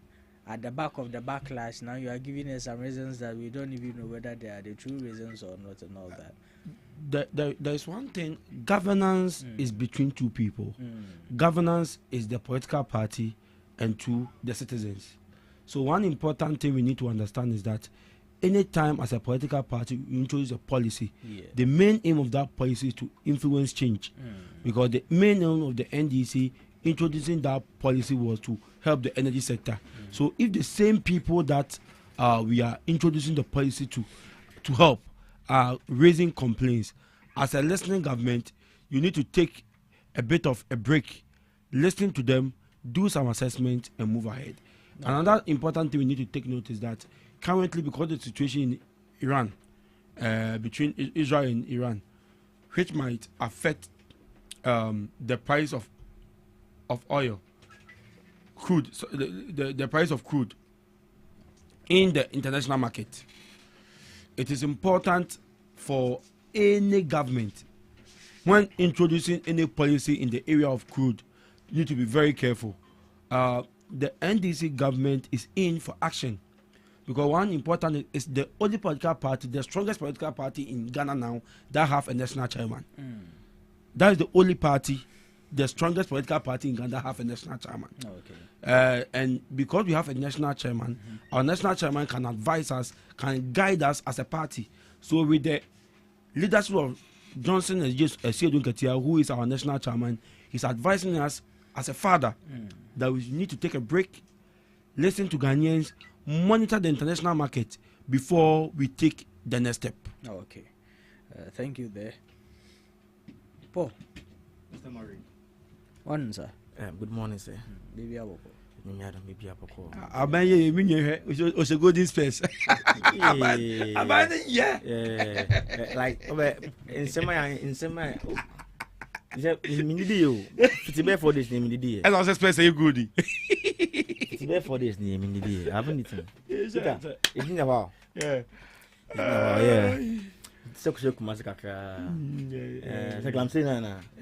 Look at this man.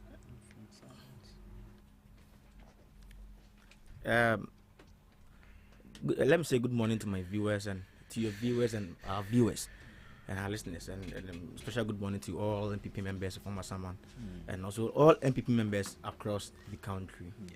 I just entered and I heard Peter talking about the D levy. The withdrawal or the suspension of the D levy. And he was saying the president is a listening president. I wouldn't say he's a listening president. I wouldn't say so. What would you say the president is? Because first of all, this particular levy was passed as a certificate of emergency. And I do be Adano, non-pass here. If in fact they wanted Mr. Listening President, like he would have bring it to Parliament. They have the numbers in Parliament. We all know. So whatever bill they can pass, but they could have bring it to Parliament. The minority, the majority, they can discuss it. Ghanaians will hear about it. They'll hear our stand on it before they even pass it. But we're straightforward. But later on, do you know why they withdrew it or they suspended it? Why? Because of the Israel war. But we're here in 2020. We're here in 2022, or during our time when we were complaining about the Ukraine-Russian war. These same people in the opposition were saying we cannot blame our economy or our problems or our issues here in Ghana on the Russia-Ukraine war. These same people were saying this thing. And even with that, so let's take it in this instance. For the sake of the Iran-Israel war, they are withdrawing the D levy, right? During your time, Russia-Ukraine war, which was your excuse, you still imposed the levy on us. Because the economy was now recovering. The economy was now recovering. And then the economy they took over from us. What wasn't like that one was from 2020 after COVID. There's a difference between there is vast difference. And then that global crisis didn't affect only Ghana. The whole world globally. You get it? So we still impose it, and then it was part of the IMF conditions. You get it? The levy. It was part of the IMF conditions, like the way they increased the utility bills, the electricity and then the water bills, and then they are saying it's part of the IMF conditions. The same thing. They didn't introduce it. So your party did it. We did it, and then they came to meet it, and then they negotiated with the IMF, and then they still introduced it. They had a chance to negotiate with the IMF many times. The finance minister had a chance to negotiate with the IMF. So you think that the finance minister could have negotiated better for the IMF to take off those tariffs and then maybe introduce any other? No, they can. No, Mr. Mari, let Mr. Mari know. No. Mr. Mari, you come relax. Mr. Mari, they came in. There are trenches, and every trench has its own. Let me see. Conditions surrounding it. No. Okay, if it was in 2024, what was the increment of the water and then electricity tariff 2024? Was it that high? Yes, it was 15%, and the condition is the condition I came to read it. I came to read this thing here. The condition was I came every 3 months. I came to read this thing here. No, I don't want him to throw that. I came to read this thing here. We are all here. I came to read. I came to read the utility tariffs increment from 2012 to 2025. You were here when I came to read. No, there are different conditions. I read all those increments. I read all those increments. I read all those increments since then. Yeah. So fine. We introduced the levy. You are in. Then you passed an emergency, a certificate of emergency. Yes. You didn't inform. That's a D levy. Yeah, that's the levy. You didn't even consider Ghanaians' decision. You didn't even consider anything. Okay. So they passed it. If it's not about the Russia. The Israel-Iran war. Like there's nothing like a listening government. Okay. Like nothing like a listening government. Let me ask this thing. Peter, please, you would have your time. Let me ask this. Yeah.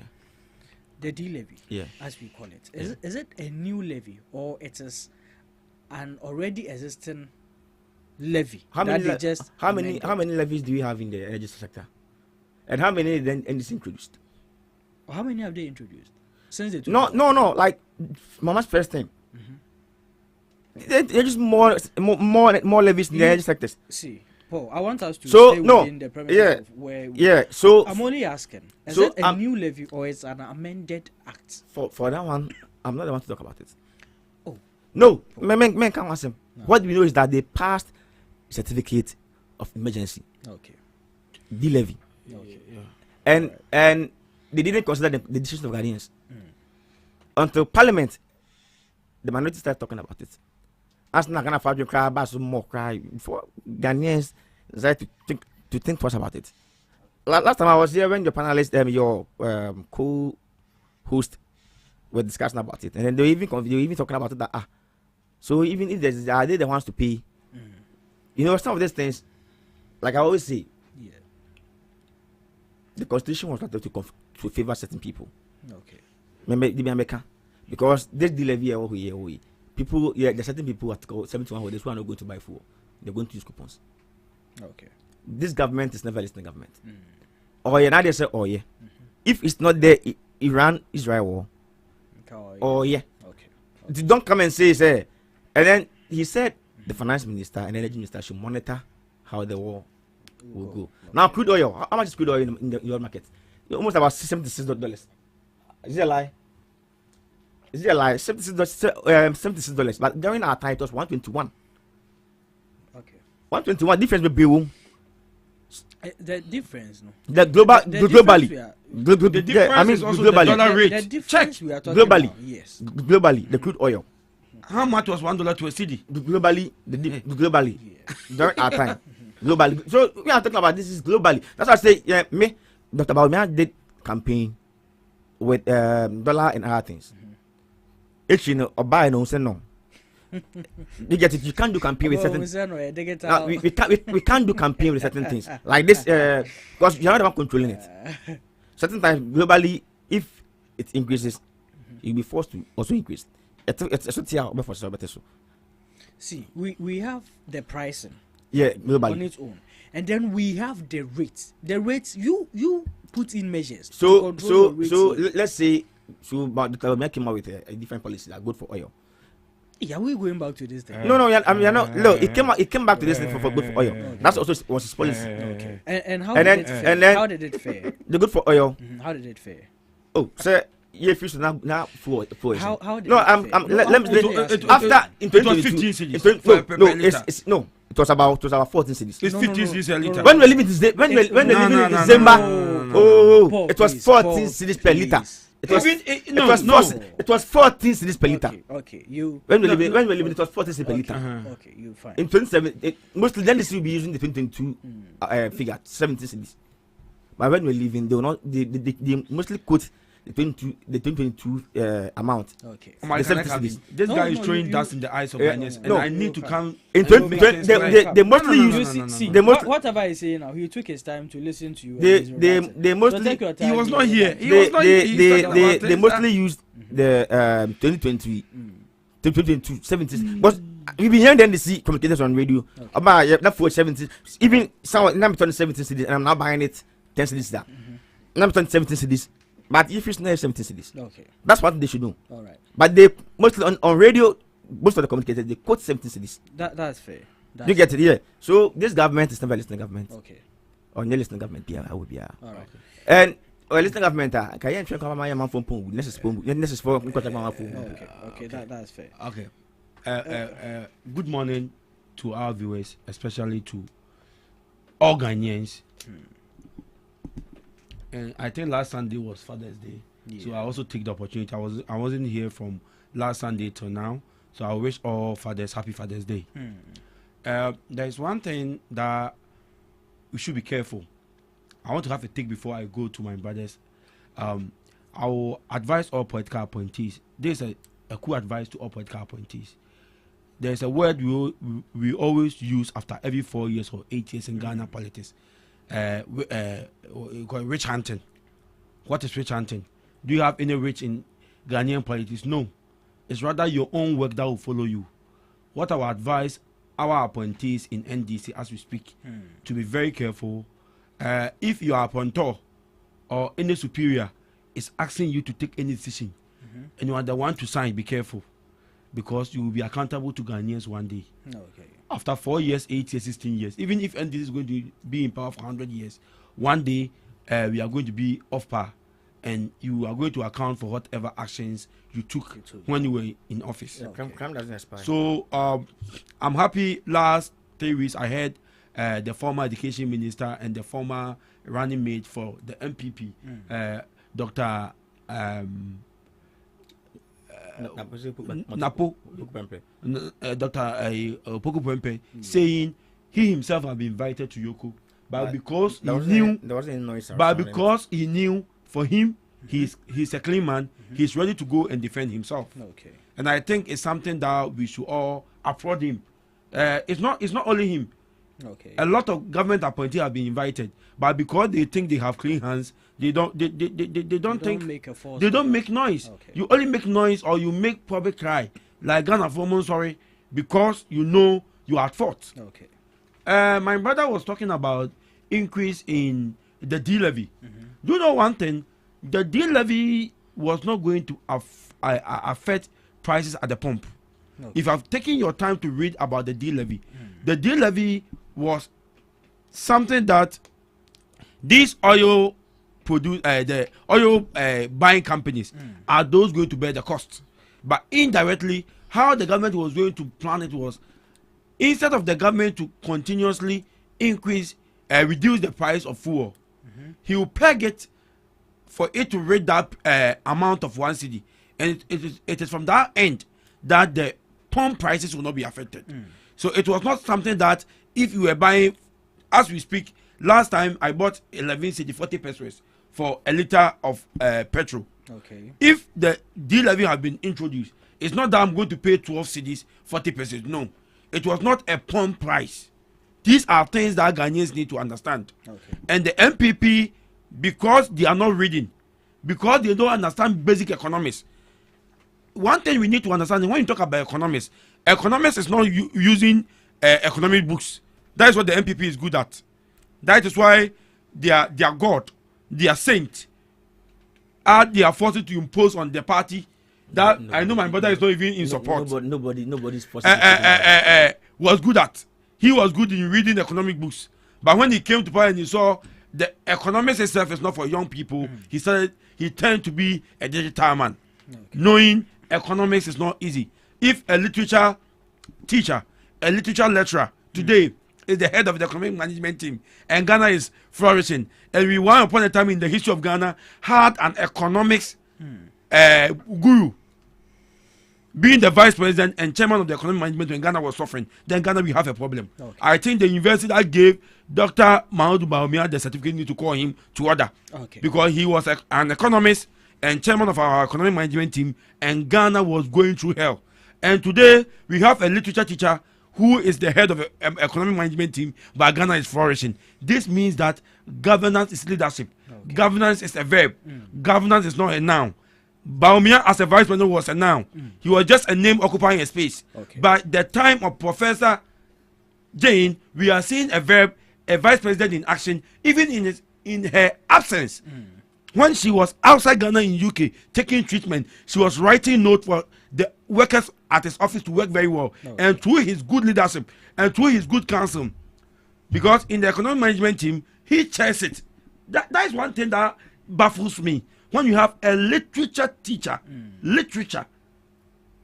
who read less about economics, in charge of the economy, Ghana is flourishing. And one important thing is we are having a literature teacher and a history teacher, because the president himself is a historian, and the vice president is a literature person. And these two people they don't go close to figures, but because they understand the economics is how people are feeling. 1 minute more. Economics, basic economics is how people are feeling.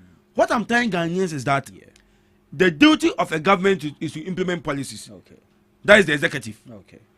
If you have an opposition party or a minority who is not ready to learn, who is not ready to listen, who is not ready to come to parliament, the NDC with the majority, mighty majority, is ready to work. Okay. So my brother talking about certificate of urgency doesn't mean it was passed at the presidency. It was still passed in parliament. Okay. But because their members of parliament are lazy and they are not ready to work, they were not there. And our leaders, our MPs, were ready to kill themselves and work for Mother Ghana. Okay. I'm telling you, this is the best parliament Ghana have ever had in the history of Ghana, where you see the majority leader being very serious. Okay. It's not like a minority that we is talking about his shoe size and those things in parliament. Okay. Anything you want to talk about. Thank you there, Mr. Mr. Mari, I want to ask my question. So, what we will do is this. What we are going to do is this. When you have your time for your submission, you chip in whatever you want to. Okay. But it is going to be accounted through your time. So when your time is up, it's 8:52 now. We are going to use the next 8 minutes to talk a little bit about the NSS scandal. So 4 minutes allocated. Exactly at 9 o'clock, we move into the main conversations. I'll take Peter first. The NSS scandal is a disgrace to Ghana as a country. I remember way back 2014, when I was doing my national service in the Volta. I did my national service in the Volta region. Okay. Precisely Kita, Nursing and Midwifery Training School. Okay. Where I was a teaching assistant for communication skills. Oh wow. I also taught a bit of research at Kita. That's great. I remember those days when I was in a land that I might say I'm a stranger. That I will stay for 2-3 months before my NSS allowance will come in. By God's grace, where I was, because it was a tertiary institution, it was tertiary institution. There were other ways to get some few allowances from the school. Oh, okay. But what about my brothers who were in basic schools where there were no allowances coming? Yeah. I remember the things I went through, and if I look at those things and compare it to what is happening now, where we have a director who can put in about 60,000 ghost names, put those monies in an account, use NSS money to go for collateral for loans. It's sad. Very sad. One thing that baffles my mind is that all these people are Christians. Some of them may be Muslims. Few of these people will be traditionalists. But we always say traditional worship is bad. We should not entertain it. It's devil. But all these people we are talking about are some of these people may be even leaders in their church. We should take but sometimes what pains me is somebody like our president, our former president, and Nanado.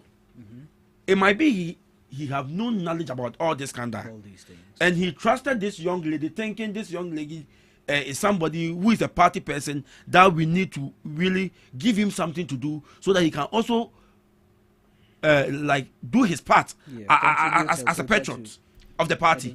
But look at what happened there. The amount of money, the rot.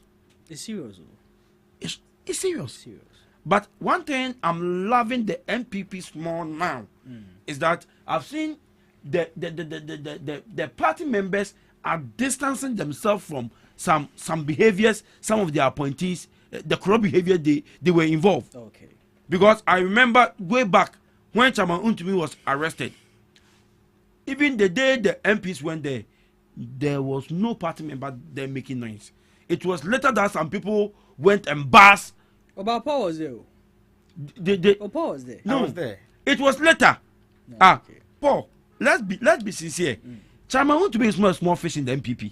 Somebody who is trying to become the national chairman of your party, and he was arrested. Look at the number of people there. It is telling you people are now Paul. If Paul was there, Paul was not there because of the corrupt activity. Okay. Maybe Paul was there because of other reasons. Okay. I was there because. Okay, you finished the time. Yeah, he was there because maybe he have sinned. Actually, your time is up. So wrap it up. What I mean is, the NSS scandal is something. That's how the first statement I made. Our appointees should be careful. Okay. It's a lesson And let me tell you, even if you are going to be in power for 90 years, one day, a different party will come to power. And they are taking what we are doing to some of these appointees into account. Okay. And I'm telling you, I'm being very factual. If you misbehave, if you embezzle, you also go through the same ordeals. Okay. And let me tell you, Peter will not get the time to come and mass up in front of Yoko. Okay. I will not get the time to come and mass up in any street in Accra. What I'm telling you is, if the NDC or John Dramani Mahama have given you that opportunity to work, be careful. Okay. Work in the interest of the nation. And I know, inshallah, if you work well, you will also enjoy the fruit of what? Your labor. Right. Thank you very much. Paul. Yeah, about this NSS scandal. Yeah. Gift Awari, I know her very well. Okay. Because she trained me, she has trained me twice. Okay. During the printing of the ballot papers. Okay. I was an agent. I've been an agent twice, in 2020 and 2024. Okay. She was part of those who trained us. So I was surprised to hear this. When it was a shock. But like I always say, do you have internal auditors? Do you have external auditors? Some of these things. So I asked myself, once you are trying to prosecute these people, you should also hold these people, these auditors also accountable. Like I'm from Moody because I don't know their work. Or I'm calling Mama Jimmy Bino Makufi. I don't know. It's like I don't know. Like they change this corruption thing. Even the banks that the money passed through, I say they should question them. You get it? Like because what? They should inform the authorities in charge, like the BNI, the CID, the police department, and other things. They should inform them. You get national security? They should inform them. Yeah. In every institution, I guess they are internal auditors, yes, and then they are external auditors. Yeah, so if something like this is going on, then they are quiet. They already. I don't know if they go there. In some institutions, corruption because once they hear an external auditor is coming, they will stop. They will pass some envelope, buy some goat meat, saucy chicken meat. You get it? Yeah. So, buy now. He will go to the books.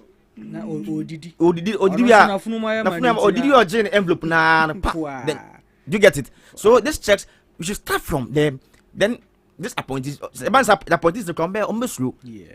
Once you start arresting this auditors, both the internal and the external. Before the appointees, like there will be sanity in all institutions. Okay. So me I always say I'm a young guy and I'm against corruption. Yeah. Because me service me my government was in power. My government was in power. My baby, I'm a penal. I wanted DVLA, and I didn't get DVLA. And this guy is corrupt. And they gave me airport. Hey, Master, my brother, you enjoyed? No, DVLA, and you put to airport, and you are saying DVLA was to my house. But airport was juicy. My airport was juicy. later on, they did this thing for me. Reposting, and then they give me DVLA. No airport. Oh, okay. So airport buy and I'm saying okay, fine. Play muda. So let me just go there. So from this scandal, I think there's a lesson to all politicians. Okay. One day, some of us might hold political positions. Yeah. And then we might be held accountable for certain things we'll be doing. And then I always see the internal auditors that way. The external auditors, what did they do? What did they do? Because even if you're an external auditor, yeah, you should be neutral. Like, yeah, with the internal ones, they can partner with the institution or the managers in the institution. But the external ones, when you go there, I don't like. But will you be surprised the internal auditor even have the wife, the children even being on this list? They get it. That's what I'm saying, sir. The chain of this corrupt activity in free back people. Like it's a chain. Yeah. You get it. So if they should arrest some of these people. So institution way, institution they'll ask the standard auditor. You should for about 8 years start here. Yes, you never saw anything. Yes, so anything. They like. Then I was like, hey. It's serious. But me, I want to. Sorry, Paul. And we hold yearly. There's one thing I don't support. I don't even support. We say you are arresting them. Give to already have a team. What ladies? You have a lot of houses in Accra. Let's take them. We have some people who are smart. They will take the money and they'll be ready to go to jail. They know even if NDC can be in power, they can be in power maximum maybe let's say 12 years, 8 years. After 8 years, I'll come out and I'll still come and squander the money. You see, I don't support arresting. I support let's take their properties from them. Okay, that is the mission of the oral. It is to recover. So once you call the loot, we still need to punish them. We still need to punish them, especially the auditors. On them, the auditors, no, that's mine. But what you are there to check them, So you allow them to do this. If you are then watch on. Yeah, now acquire. Meanwhile, you supported or you abated this crime. Every May the next institution I want that to investigate them is Registrar General Department. It's a serious agency. Let me tell you, I went to Accra office to go and register a company. Was it last year? Do you know when I was at the counter to discuss with the officer, a colleague of them tapped me, boss, let's go out. We went and he told me, Charlie, just to take you about 3 months. If you have 4,000, let me just work it out for you in 3 days.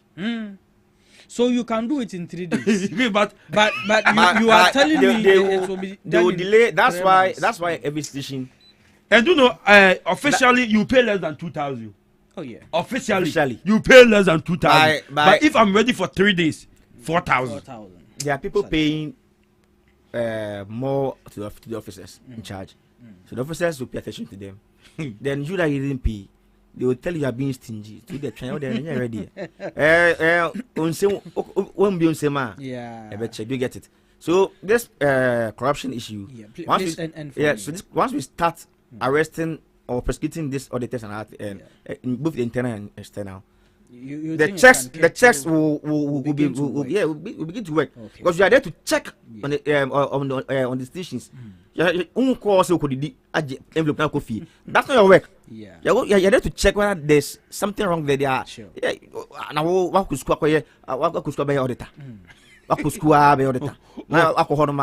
not doing your work. And then I know of one big man who told me that in their institution, I'll mention the name, it's a politician. In their institution, once they hear another is coming, their boss, their CEO, will call them, Charlie, I stand on the table. By 7 mobile clinic in here, see office about this particular office. Then tell him I'm coming. You get it then? Over banana, you're not sure. Then he's coming. Over banana. The boost. I don't know if the boost they go to the boost. Yeah. So I'm a young guy and I'll never support corruption. Okay. Don't worry. If today she's prosecuted, I have no problem. Okay. Today, if they recover her the properties she made from the loots, I have no problem. Okay. Because me see here. So we're doing campaign. I thought in this country me ko so many me ko atipoku me ko half a sin campaign na I campaign Western region almost Ivory Coast border. Because I know why. Kukudumpo ye wants baby so kukudu. You get it? We that we work. You know so mu ewie mu no kra no you see fear. You get it? Kukudu kra no I didn't see anywhere saying kukudumpo. The father worked. The father he's enjoying the fruit of the father's labor. Oh, so that's how it is. Don't worry. Continue to work. That's how it is. Someday your kids will also come and enjoy the fruit of your labor. Those who fought for the party have come to power crown. I'm crowd at that. I'm almost kudu na flag down like so to if you are bombing namu up and down. Okay. They'll be ignored. Then they'll be somebody from outside. I'll be see you. Now I'll be this guy. Okay, I say party for nice here. Thank you. Some of these things, you know, this week there's been the vetting of the judges appointed by the president into the Supreme Court, and one of the appointees is Sir Dennis Ajayi. And he's made a profound statement. He's advocating for something. He's advocating for the criminalization of misinformation and disinformation. And I am very particularly interested in this story because I am a media person. Okay. And we know how information travels. It is through the media most often. 99 out of 100, the media carries information, and the public relies on information from the media. Exactly. In any logical sense, the public believes that once it is coming from the media, then it is the right source I'm hearing it from. So whether it is true or false, the public tends to believe it. And we've come to a stage, or we're at an age where misinformation and disinformation has become the order of the day. We believe that putting out information to favor someone, whether it's true or not, is the way to go, all in the name of democracy. And so the criminalization of this act has come at a crossroad. People are like, we are in a democratic world. You can't place an injunction on what I choose to, put outside there, whether it's true or false. Men are marking. O fele say ya true. Can't verify. Now so far no ba. What do we make of this? Is a call the right call, or by democracy? So we should ignore that and just let things roll as we already have it going. I would say Ghana as a country, we are not serious. We take democracy as a cheap way of governance. But we are practicing a democracy that is not helping personalities. Ghanaians are not able to raise heroes because of disinformation and misinformation. Wow. Somebody can just sit at a TV station or at a media house, just create a story, mean some people, and the next day when anything happens, he will come and tell you, I want to apologize.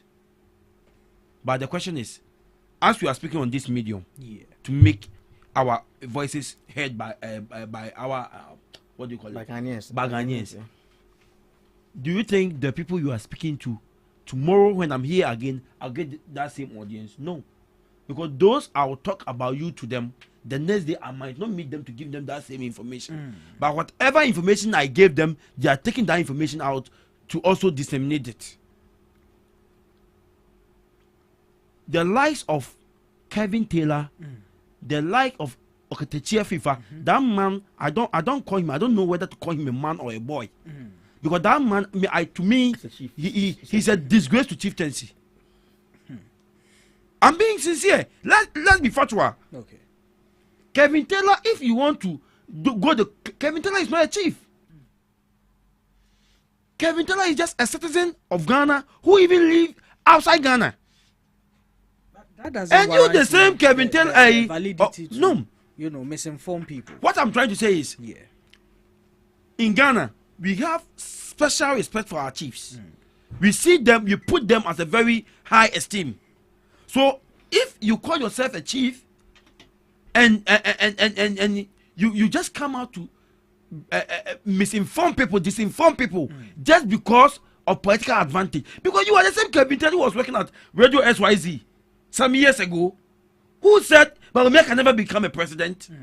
But today, anybody who says Baromia cannot become president, you attack that person. Ghana, we have a lot of stomach politicians, media men, stomach. They just want money, so they make noise. They mention your name so you give them money. An appointment. Like Mama's appointing the media personnel. So what I'm trying to say, you can still give out information without lying. Okay. You can still. Is it even a force to come out with information? No, do not. When you don't have information. The Ghanaians, our management of information is that, like, if just now, if there's an accident just in front of your station, studio, God forbid, the first person who will be there, if he's having a smartphone, will not think about trying to help those involved in the accident. But the first thing is to take a picture and post on Facebook. Okay. To take a picture and post on TikTok. To take a picture and post on all these social media so that he will be the first person to report. But the question is, how do we report information? Have you tried? We have the rectangle way of before you bring information out, verify from 2 sources. Have you verified? And you know, people have benefited from this source of things, and because of that, we think it's okay. Let me tell you something. Someone like in Japan, have been a beneficiary of this misinformation, lying about people, tarnishing people's image. Later on, come and say those things. I never have the full story. That is why recently his own party is telling him, if he's saying Dr. Baumia lost the election because he was a Muslim, he cannot say he's a Christian, because years ago he was attacking pastors. Okay. Was it falsehood? Because later the host of the program, that is I've forgotten his name, that man.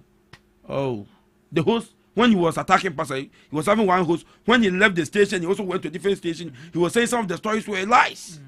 He was saying sometimes Ken force them to say things that they have no information. But because the pastors think, even if it's not true, if I allow these things to come out, it will disgrace me. They even come and give them money. Okay. So, it should be a crime. It should be a crime. It should be a crime. Okay. Because you can't tarnish my image. Okay. I'm very, very careful. Don't you think that is going to infringe on the right of people, where we have freedom of but speech? Where your right starts, that is where somebody's own ends. Okay. All right. When we're talking about, that is one thing we don't know. Right doesn't only move alone; it moves with responsibilities. Okay. So before you can have that free speech, what responsibility have you performed? What cross check? Have you checked the information, the source of the information? Okay. Who is giving you the information is very important. Okay, that's fair. The source of the information. Okay, that's fair.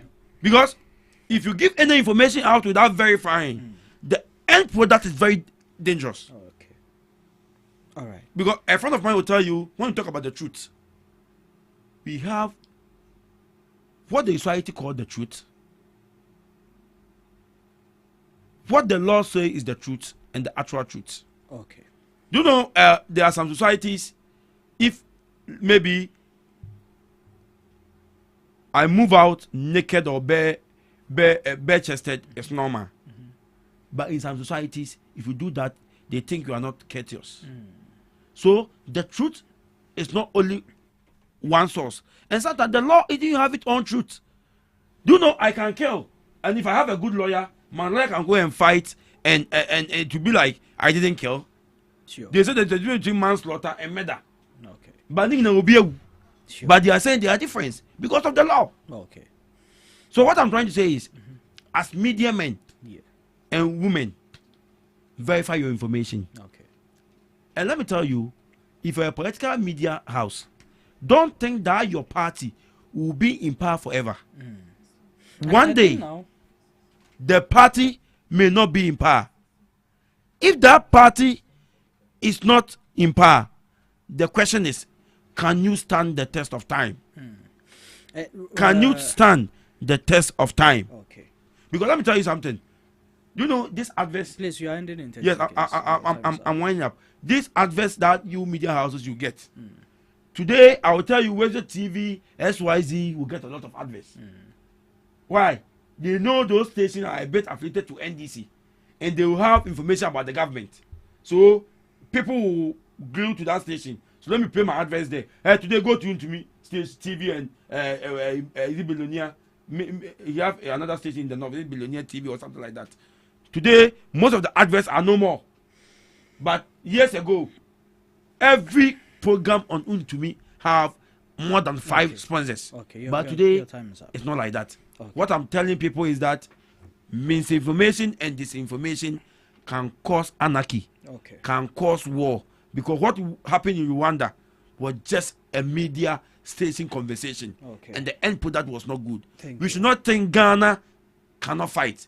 Thank you. Ghanaians are like any human being in any country in the world. Thank you. So Thank disinformation and misinformation, we should put a stop to it and we should make it a crime. Paul. Mr. Murray, we should criminalize disinformation and misinformation. You also... Yeah, I'm a supporter of it, yeah. Because you know one thing, during campaign periods, mostly political parties, they do pay or hire certain people to do propaganda. Okay. Against certain political parties, just for them to win power. Okay. Certain times last year campaign, Yeah. Captain Smart was on the radio. The same people kind of like, I opened my mouth and I was like, hey, Captain Smart. But he was on air. Yeah. And then the media house will allow him to say all these things just because, or can I be at, I don't know if he was being paid or he was being sponsored or something. You get it? Yeah. So certain times, these political parties, it favors them. Okay. So a ban is cyberboa. And I also asked, let me use an Sansadali's issue. Is that one? Is it misinformation and disinformation? Is it part of it? I don't think for that we can term it because as such. To present yourself as a doctor or to that I would rather say is impersonation. It's impersonation. Yeah. Okay, so what about someone who also is not have a PhD, but also have put a PhD or doctor on a certificate or on his CV to misinform his appointees or who appointed him or her? Okay. Because right now, GhanaTalks has come out to say some people should just take off the doctor name from them. You get it? Some of these things are also they are misinforming the public. The public, okay. Do you get it? And all these things should be criminalized. Oh no! Let me when I'm done, you come in, please. Yeah. Do you get it? Yeah. So I think all these things are also part of misinformation. Okay. You can be appointed, Mali Wasantali, or degree. You're appointing CEO. He can work. Yeah. If he can work, and it's having just a master degree or just a degree, first degree, I have no problem. And then by force, say you need the doctor before you can work. Okay. Do you get it? Yeah. So some of these things, you are misinforming the public. The public, and the government as a whole. If you say we are going to school, if you misinform all of us, and that should be criminalized. Yeah, you've misinformed all of us. In that aspect, I think yes, I think it's even already a crime to do such things. Yeah. But in this instance, but you know, certain times, those political parties, we just pardon them, then we just sack them, then we just let them go. Sure. You get it? But you want appointment. You've appointed. Present the CV to the appointment committee. Tell whatever you have, present those things, and you're okay. I want us to take it from like a broader angle. Let's where you see right now, people. Peter, I'm talking. So, okay. You get it? So yeah, from there, then you come and defend them. Some ministers. I'm missing from here. Okay. Some ministers, even the Minister for Information himself, okay, at presidency, about this Ahmed issue.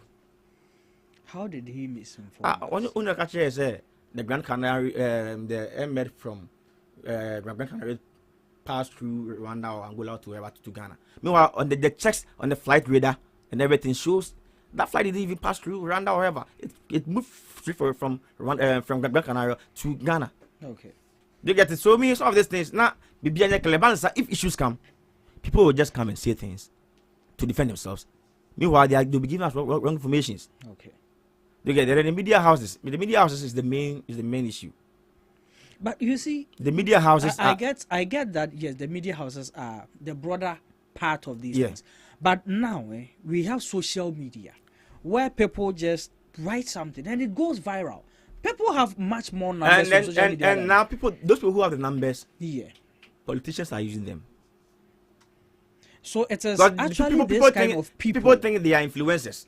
Okay. They have followers. They have huge followers. I'm an influencer on X. I'm an influencer on TikTok, on Facebook or whatever. Once I speak, I will be somebody like journalists can say something. I thought that even I'm in opposition, you can speak something about the government. Now I'm just more okay there. And you're not correct. But you go and read the comments, and you see people like sharing him on it, like they are believing what he's saying. So it is this kind of people that Sir Dennis is actually talking about, that we should be criminalizing this. It shouldn't be only. It shouldn't be only this kind of people. Yes, I know. But see, already, let's say, Ghana Talks Radio. Yeah. I sit in here. Yeah. I issue a false information. Easily, I could be identified and sanctioned. Yeah. But when it comes to these people, they put things out and it goes viral. Nothing like that. We were here last 2 years when Bongo Ideas made a tweet about the former first lady, Madam Rebecca. Yeah. On word that then like many things. So many things in there. And he was picked, and people were talking blah blah blah. I said this mine and other things. Do you get some of these things? Just come out. Your hand, my mama interested watch it, whatever. Meanwhile, they don't have the information. They come and say anything. Mama is interested watch it. Mama like said some of these things just to win or just to get some sympathy vote or something, or just to make that person unpopular. You get it? If we criminalize this thing, there will be sanity in most of our campaigns. Wow. Because we might not use these influencers. Yeah. Exactly. If it's wrong, like there'll be some fear in him. Sure. Do you get it? There'll be some fear in him. So I think it's a good call. Okay. It's a very, very, very good call. Yeah, mass sanity and brain, because me political parties that is one pound. Okay. I'm being honest with you. Yeah. Political parties mostly meet with influencers behind the doors. But my own said they're meeting with them. Sure. They give them money. Write about this. Because you have followers or come JD. Sure.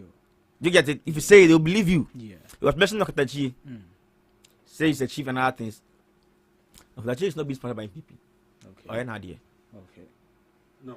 Okatachi have made it clear he's a member of the NPP. No, I say it's not being sponsored. He's not sponsored by them. He has his own studio, doing his own thing. Oh, to what evidence do you have?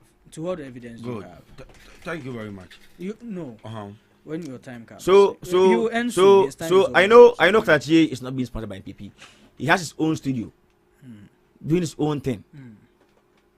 Myself here, I can have my own studio in my room and start doing my own thing. I think now Abronya has even have created his own studio. What I say? Yeah, we're creating no studio. Because why would you say that? I didn't wire for. Why would you say that? He thinks he has money to buy the cameras, the lighting, and other things. Yeah. The screaming, like, so he can just do everything, then just do whatever he likes. Sure. You get it? So now creating studio has become something simple. We'll be able to create a studio. Then we'll start misinforming people. Or can't they end it there? Even in our party. Yeah. In our own party. Yeah. Because of internal elections, people will be saying things about people which are not true. And I know in the NDC, it because so. Sure. During internal primaries, a lot of things. You have one. You know this. Is it a lie? You know this. Even internal politics, people will just do this. You have 1 minute. Yeah, people just do this just to tarnish or make the operator popular. Even internally, internal politics, same party people. Okay. So I think it's a very good call. Okay. Now, Emma Sanity and mining. Okay. Yeah, it's a very good call. Thank you very much, gentlemen. Moving on to the next topic for discussion. We all know Democracy Hub. Yeah. What do we call it? Oliver.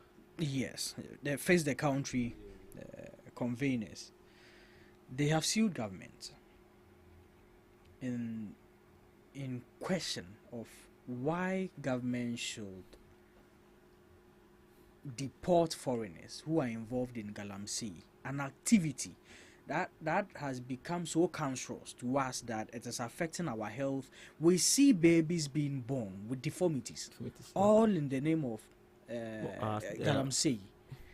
We see people losing their lives. We see Galamseyers shooting at state securities. We see Galamseyers invading our lands, our forest reserves, our water bodies. Government is in opposition. says, oh, when we come, we will do this, arrest them, jail them, blah, blah, blah. You come to power, you arrest some. Don't say you arrest them, arrest the kingpins. And you deport them. But you jail the Ghanaians. You deport the foreigners. What is the logic behind this? Why are we letting them go? On what basis? Can I come in? Sure. You have the floor. Good morning once again to our listeners. This issue of deporting illegal minors is something that didn't start today. During the time of Nana Addo Dankwa Akufo-Addo, It happened. we remember Aisha One. Osaf Mafo made a clear statement because of diplomacy. There's one thing that we need to understand. Okay. There's a difference between doing politics and being in government. Okay. Politics is saying things for people to love you so that they will vote for you. But being in government is using the constitution and diplomacy and international charters. If you put it this way, let me just yesterday, because why should you then lie to us? We are not lying. We never lie. No. If you said that you need to say something, the NDC was against Ashawan's issue. No, I'm coming. Okay. When you get a floor, so what I'm trying to say is what the Democracy Hub is doing. To me, I support it. Okay. It's good for us to go to court for the constitution to give interpretation to some of these international charters. Okay. No, sometimes if you look at the magnitude of effect of the activities of some of these illegal miners, you may even think they should be shot or they should be hanged because the effect they are giving back to our society is very great. But one thing we should also know is that when it comes to international diplomacy, we don't look at how conscious that thing is to your economy. Okay. But we are looking about international treaties. Okay. From my checks, I've heard Ghana and China have that kind of agreement where prisoners can even be exchanged. Like if a Ghanaian is sentenced in China and still Ghanaian government think they want those prisoners to serve a sentence in Ghana, he can be sent to Ghana to serve his prison sentence in Ghana. Really? Yeah. Do you know diplomatic agreement? Yes. Do you know even yesterday, the U.S. is in Ghana tracing about 5 Ghanaians that the Ministry of Interior have given assent to that. Yeah. That 5 Ghanaians who have taken dubious money through phone sex or something like that. Yeah, this fraudulent. Yes, this fraud guys. Yeah. 5 of them, they want to be they want to send them to US to help them, for trial, to help them in investigation and for trial. These things are there, but as I was saying, as a nation, America will tell you, American first than any other nation. So as a nation, what does our law says? Do we also put our nation first more than international treaties? Yeah. I think this action by Democracy Hub is far overdue. Okay. That it should have happened 5 years, 6 years ago, when we saw the effect of galamsey and its lies to the health of Ghanaians, so that we can put these things to rest. I think after this court case, if the court says, though we have access to some of the international treaty, but it can go our way, the nation will take a line, we will turn that line and it will help. Okay. I don't support galamsey. I am 100% against galamsey because galamsey is a killer. The amount that you will get from galamsey can never help you solve the problem that galamsey can cause you. Because the problem is the big men behind galamsey don't. I last time went to an eating joint and I bought a glass water in glass. 150 cedis. No. It's not. Where I went, they don't sell bottled water. And the glass water is 50 cedis. And you know, I don't want to, because they don't pay any advert, I don't want to mention the brand's name here. That same water, they have their brand, normal one that we buy at the roadside, our shops. And so the question I ask myself is, meaning, your water, you will so munsu, if you go to, those of you who have been going to Golden Tulip and those places, Golden Tulip, yes, they sell glass water. And the glass water, they will say, is more healthier than the bottled water we buy. So the question is, how many of us can buy that water? I cannot buy.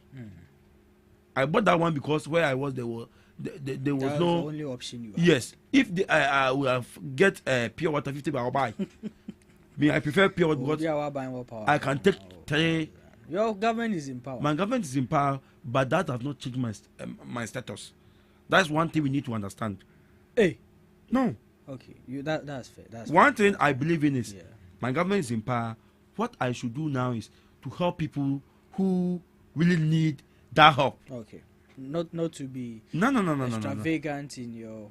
I still work. Okay, I'll be happy if my government give me a contract. I'll do it. Okay, I'll be happy if I'm given an appointment. I'll do it. But one thing I'll put it at the back of my mind that if by God's chance or by chance if I get an appointment, whatever happened to Chamaun to me is a lesson to me. Okay. Because I saw the picture when he was entering with the white shirt. And when he was coming, he came out with a red top. And if you see the picture, the facial looks in just 4 days and I've heard the BNI cell and the Yoko cell is the best cells you can have in Ghana. Their cells are standard. Please, you have 2 minutes. So the question is, if these cells are perfect, but the person spent just 4 days, the face change, everything about him change. It's telling us that as leaders, I will still sign this warning to NDC members who are occupying positions, DCEs. I'm talking to DCEs, I'm talking to ministers, I'm talking to CEOs. Some of them, even today, if you call them, they don't pick your call. One thing they should bear in mind, the same way you are not picking our calls, that same way, if by one day, you are also called at a corner, don't call us. Okay. Yes, some of these big men, when you were in opposition, they would rather call you. Now you call them, they don't even pick your call. But one thing I'm telling you, not picking my call is not an issue. Whatever position you've been given, please work things out well. Okay. Be careful with your dealings, so that one day, you will not be cut by the web of corruption. Okay. And if you are cut with that web, I'm telling you, no NDC member is going to follow you. No NDC member is going to follow you. Because John Dramani Mahama have made it clear to them. He is ready to leave a legacy for Ghana. Okay. So if an appointee of the government, you should be ready for that. All right. Thank you very much there, Mr. Adai Peter. Mr. Amwako? Yeah, Amari, do you know one thing? No. Democracy Hub. Yeah. And the NDC, especially the Interior Minister, whatever happened on the NPP about Ashawan's issue, the NDC was totally against it. The NDC was totally against it. That we shouldn't have deported Aishawan. Even Aishawan was even tried in Ghana here before being deported. And he came back. And she came back. That's why we're having a problem. Because if you deport them, they can find other means and then come back into the country. Because Aishawan, that's the example. Wamaye will say if they go, they can find other means and enter into the country again. Yeah. I don't know if our borders or our airports or other things are very loose. I don't know. Yeah. Because in other countries, the deportation how to will be in other countries. Yeah. And the Minister of Interior about this issue of deporting foreigners, he didn't talk about diplomacy and other things. He just made it clear that our prison can't contain them. Because you have about 1,400 prisoners and other things, and they can't feed them and other things. That was the main issue I was talking about. You get it? Yeah. Like even if he made it clear that they're having some agreement with China, they're having some agreement with this. Like, if like democracy have or like they'll be clear with how it is. Sure. Like they'll be clear with it. You get it? But like when he came out, that was he was saying was that to feed them and artists to accommodate them in a prison to be an issue. But we can accommodate the Ghanaians. We can feed the Ghanaians who are doing the galamsey. You get it? That's very, very, very, very unfair. You get it? It's very, very unfair. And then they are suing the government based on the Constitution, on the Mineral Act. Not just based on anything, but based on the Mineral Act, on the Constitution. Sure. You get it? I'm against galamsey. Sure. Galamsey site, mean core site biada or galamsey. I've just been watching documentaries. Just recently, and I'm a trim war. And then I witnessed how they are doing it. Go to Konongo. You oh, Konongo, I'm from Agogo. My dad's from Agogo. You get it? So Konongo, I was very young. But right now they've covered some of the. So Konongo is Konongo town. The town I hang give you and I see no. Yeah, man. You get it? Yeah, I always say because before the comic room. Okay. So I'm saying it's unfair if you are going to jail the Ghanaians and deport the foreigners. No, the foreigners are the kingpins. They are rather employing the Ghanaians. You jail the Ghanaians, deport the foreigners. The foreigners will find their way back, come back again, and employ another Ghanaians. Because the galamsey, the galamsey. Yeah. I have one friend who was doing galamsey. He told me that the galamsey Ufrimwa, he cannot do any other work. Why? Because how much will you pay him? You can't give, if you give him a month 10,000 cry and so on. Because the money is making from there. You can make about 100,000 in a day. In a day. So if he comes out, then you're going to pay him a month 6,000, 5,000, 4,000, 7,000, 8,000. Like who say, like you're cheating him on that. And like no. You get it? That's one of the reasons that galamsey, the boys are more into galamsey. If you go to galamsey areas, the boys there are more into the galamsey. Now people are saying Sika Bush. People are even saying Sika Bush. There's no money in the home. There's no money at home. There's money in the bush rather. You get it? Yeah. And it's sad. So to make it this and then when you're coming to power, you better declare you're going to arrest the campaigns. And you know most of the campaigns are this Chinese. This Chinese, most of them are the campaigns. Most of them, these people are having the resources. Those people that we arrest, they don't even have the resources to even do the mining. Those young guys that we arrested, and you even made a class, you give them amnesty and jail the campaigns rather. Yeah. You get it? It's like was it that a political talk just to win power? You get it? So when the campaign, so I say it might be clear. Galamsey is a national threat. Yeah. And we shouldn't politicize it. Maybe we say we need power and here. Now we just say anything. But when it comes to government, then we change it. It shouldn't be so. Now some of the guys are regretting. Because the better billionaire family like me Jumano. You're chilling the crew. You're going to sleep, enjoy life and other things. Exactly. Then me, I'll be in jail. Yeah. Maybe I'm having children.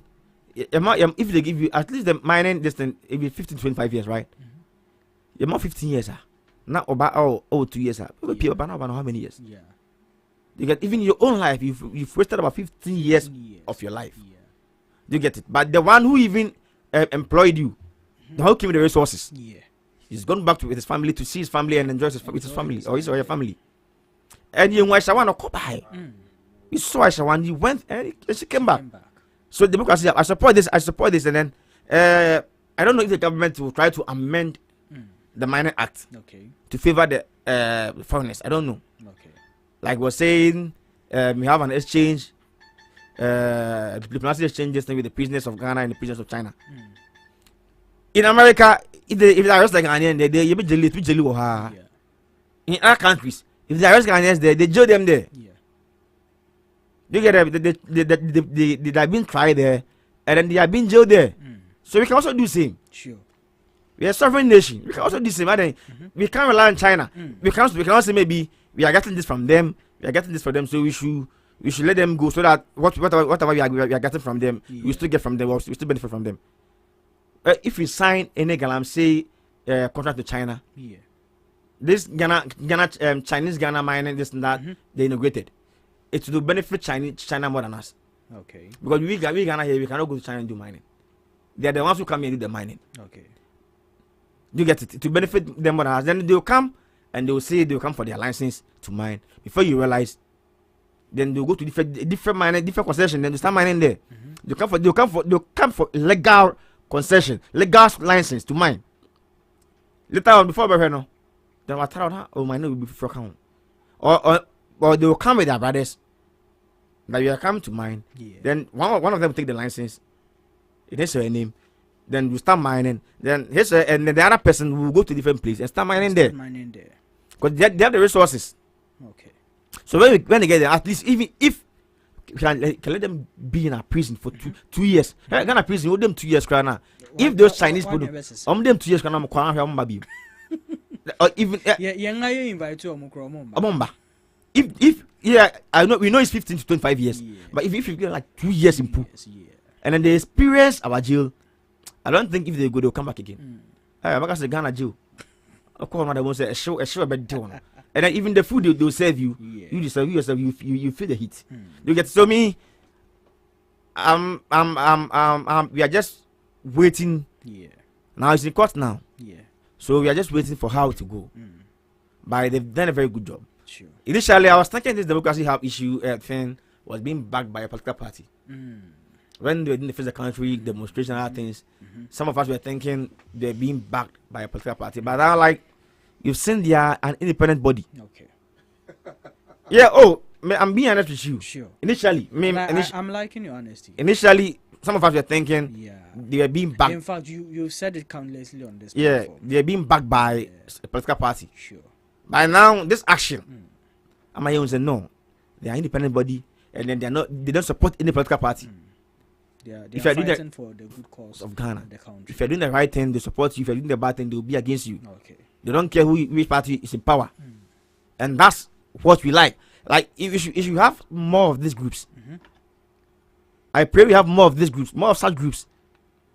Okay. But like, it's more active, like political parties, so be very careful. Okay. If the youth start forming most of these groups, they will put the government to be more accountable.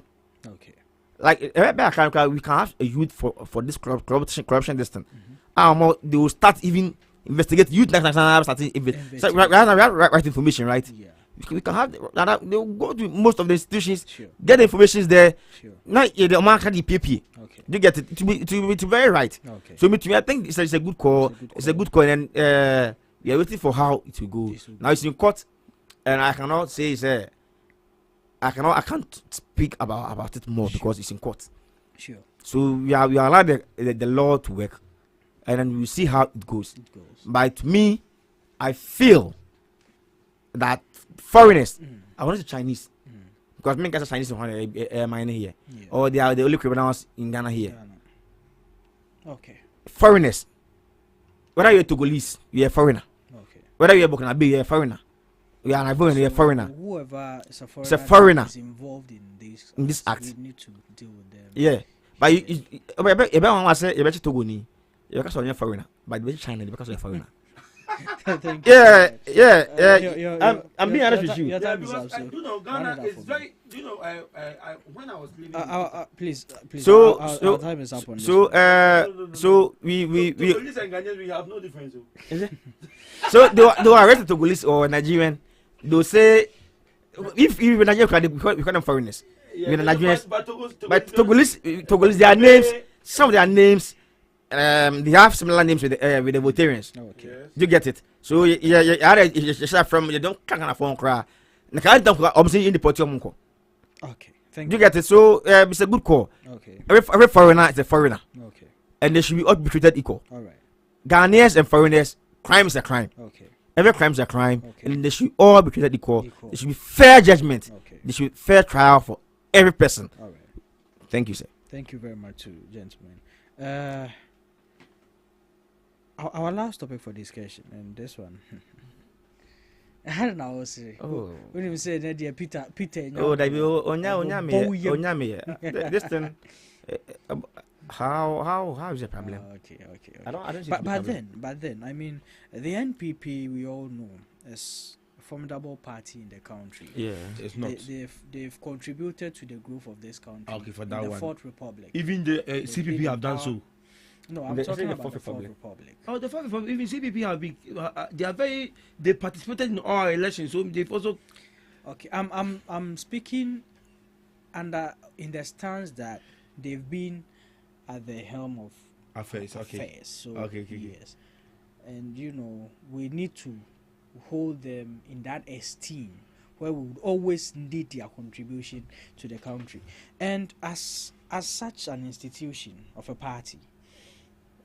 So many things have been happening since 2024, right after the elections and all that. Then this we come up to hear that your party chairman, I mean the chairman of a party, we all know the position of a chairman in a political party. He runs the affairs. Already we've had so many internal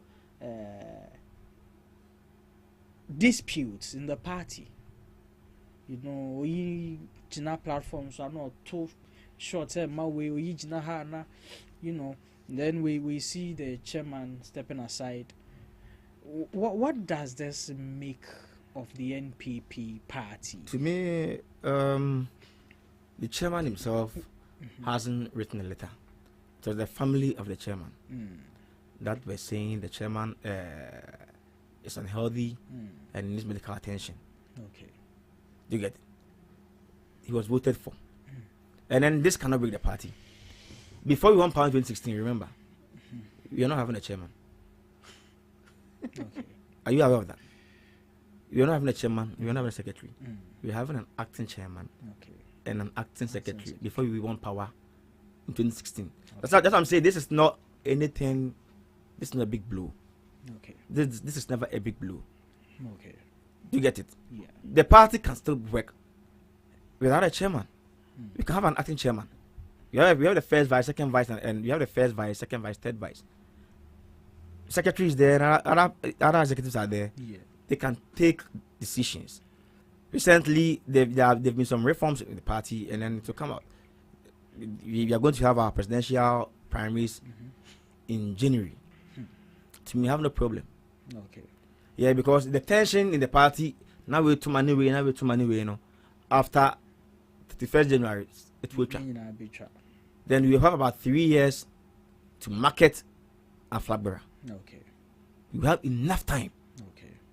Enough time to market a flag bearer.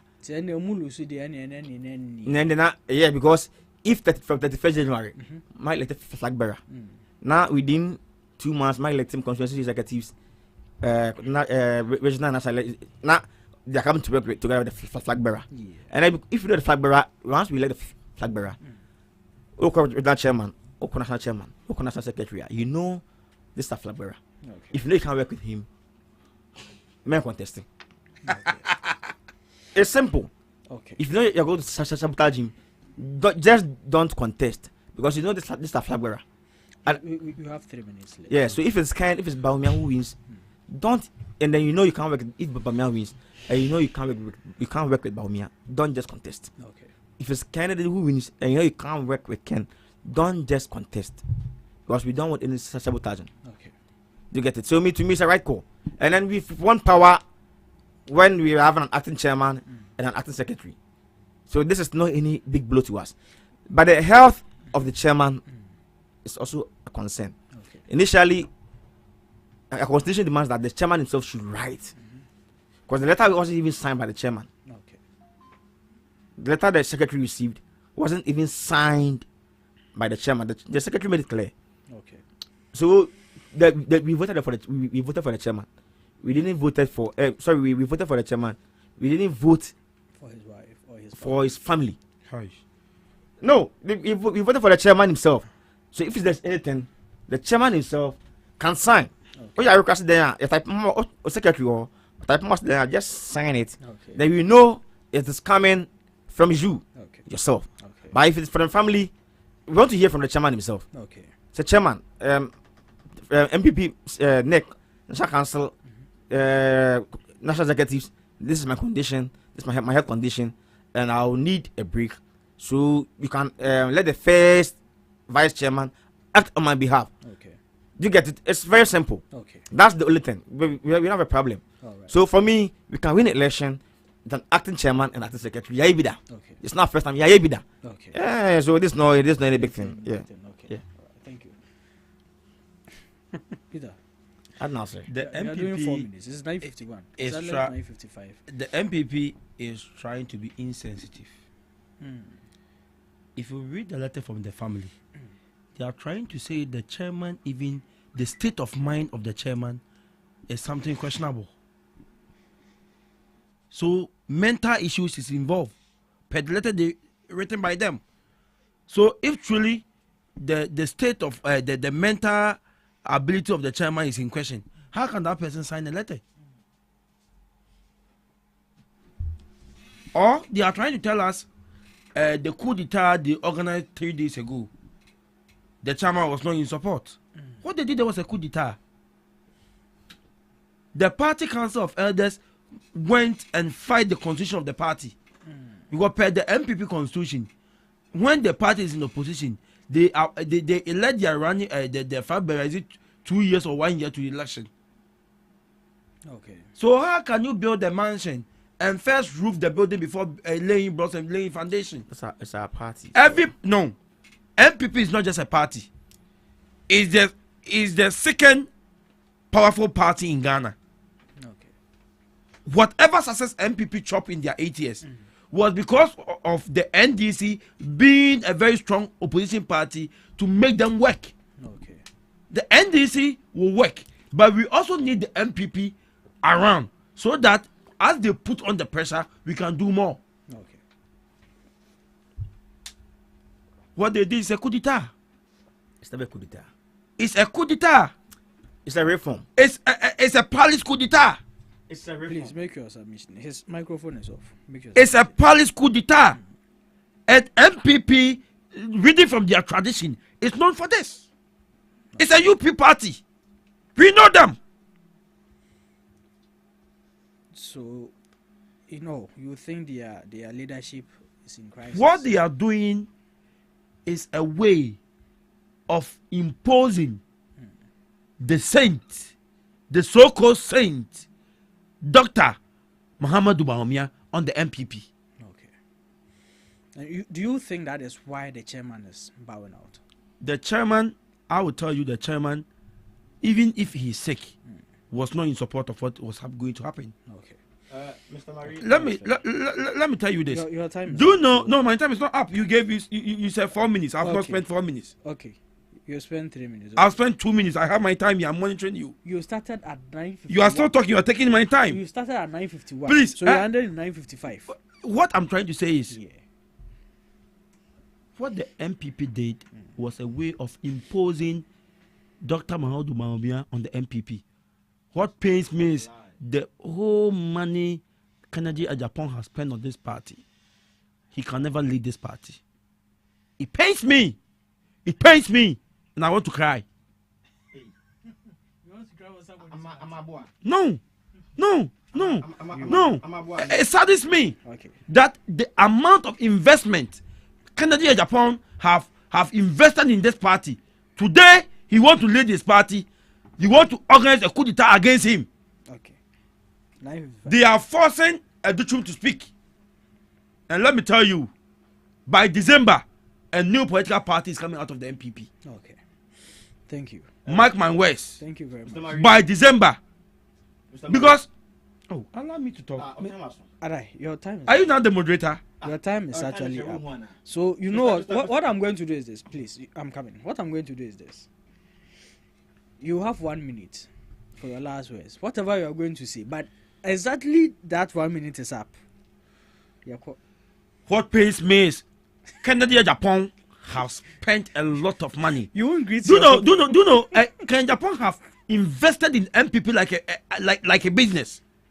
And today, as the CEO, one of the co-CEO of the party, today there's a serious coup d'etat against him. Do you know? JFK saw he will lose this election as the general secretary.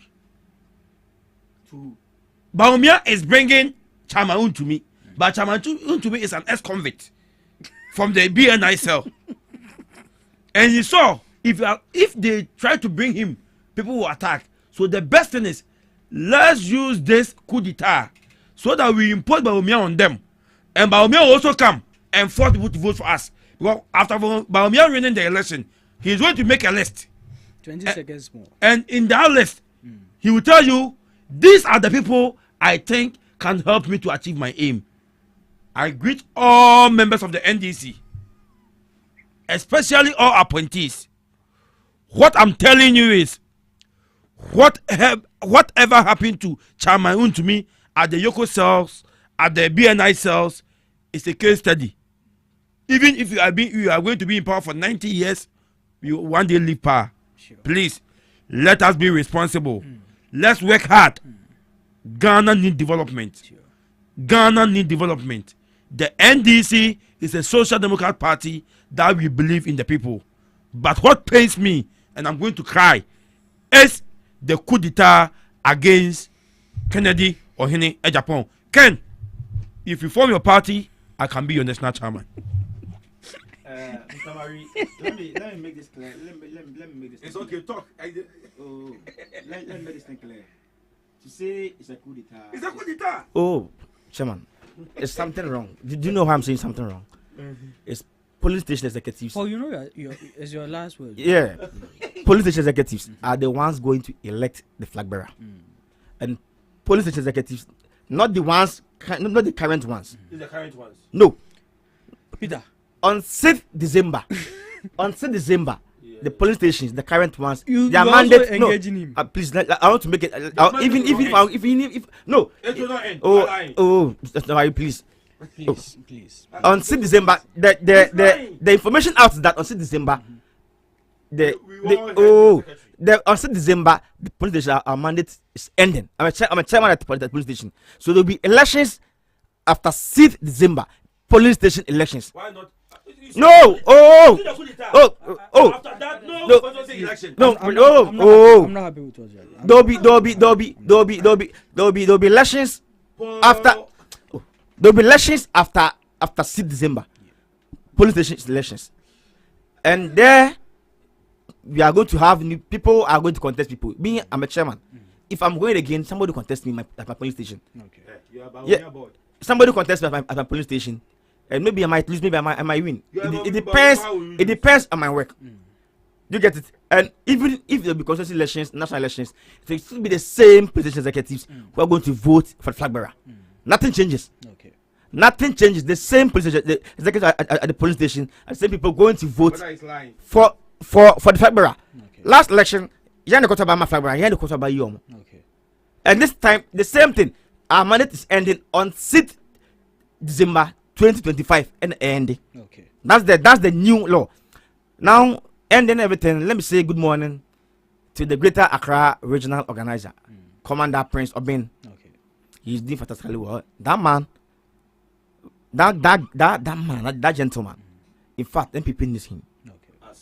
We need to retain him as the Greater Accra Regional Organizer. Okay. We need to retain, even if you are going to change everybody in the region. If we are going to change everybody in the region, that particular man, because he's the most experienced officer in the region. Okay. He has been in the region when we're in opposition. Okay. And he brought us to power. And then he won us in 2020 again. And then it's a team. Yeah. You get it? The team he worked with in 2016 is different from the team in 2020. So even if I would change the faces, we should still maintain Commander Prince Obin. Okay. He's doing very, very well. Okay. He's one of the best we have in the region. Okay. One of the best that we have in the region. My greetings to him. My greetings to Commander Bakwen of Rojagbawi constituency. Okay. He's the incoming organizer for Greater Accra. Okay. And also my greetings to Honorable Kennedy Ohene Ejapon. My greatest greetings. Okay. 31st on 6th December, police executives are mandate are ending. Okay. You're going to elect new ones. We all go for elections. This guy will lose. We all go for elections. This guy will lose. My police station, I will contest. And if people are afraid to contest me at my police station, because of my works. No. But because you are supposed and then even maybe I'm at advanced to constituency. Okay. Yeah. Okay. So because of my works, my constituency also they vote for me. We are voting based on competency. Based on the angle. Based on competency. It's simple. Okay. My grassroots there. Elections at police stations are not. What time is that? Oh, elections at police stations. Maybe elections at police stations. Elections at police stations are not. Giving him more than 6 minutes. Oh, no, Master, I give 10:59. Okay. Elections at police stations are not the members, the MPP members, not MPP members who come for meeting at police stations are the ones who vote for members at police executives. Not people from anywhere. It's members from your meeting grounds who vote for you based on your work. Members who vote at the police station. No, it's a lie. It's a lie. It's election. It's election. I went for election my first time. So this is where. So no, it's never a lie. So MPP. This is where we call the curtains on the show this morning. It was an honor having Mr. Adai Peter and Mr. Amako Paul on the show this morning. We thank our audience for making time with us throughout the show. We'll be coming your way same time tomorrow. Enjoy the rest of your day. Hello worldwide, I'm level band. Now listen every Tuesday in the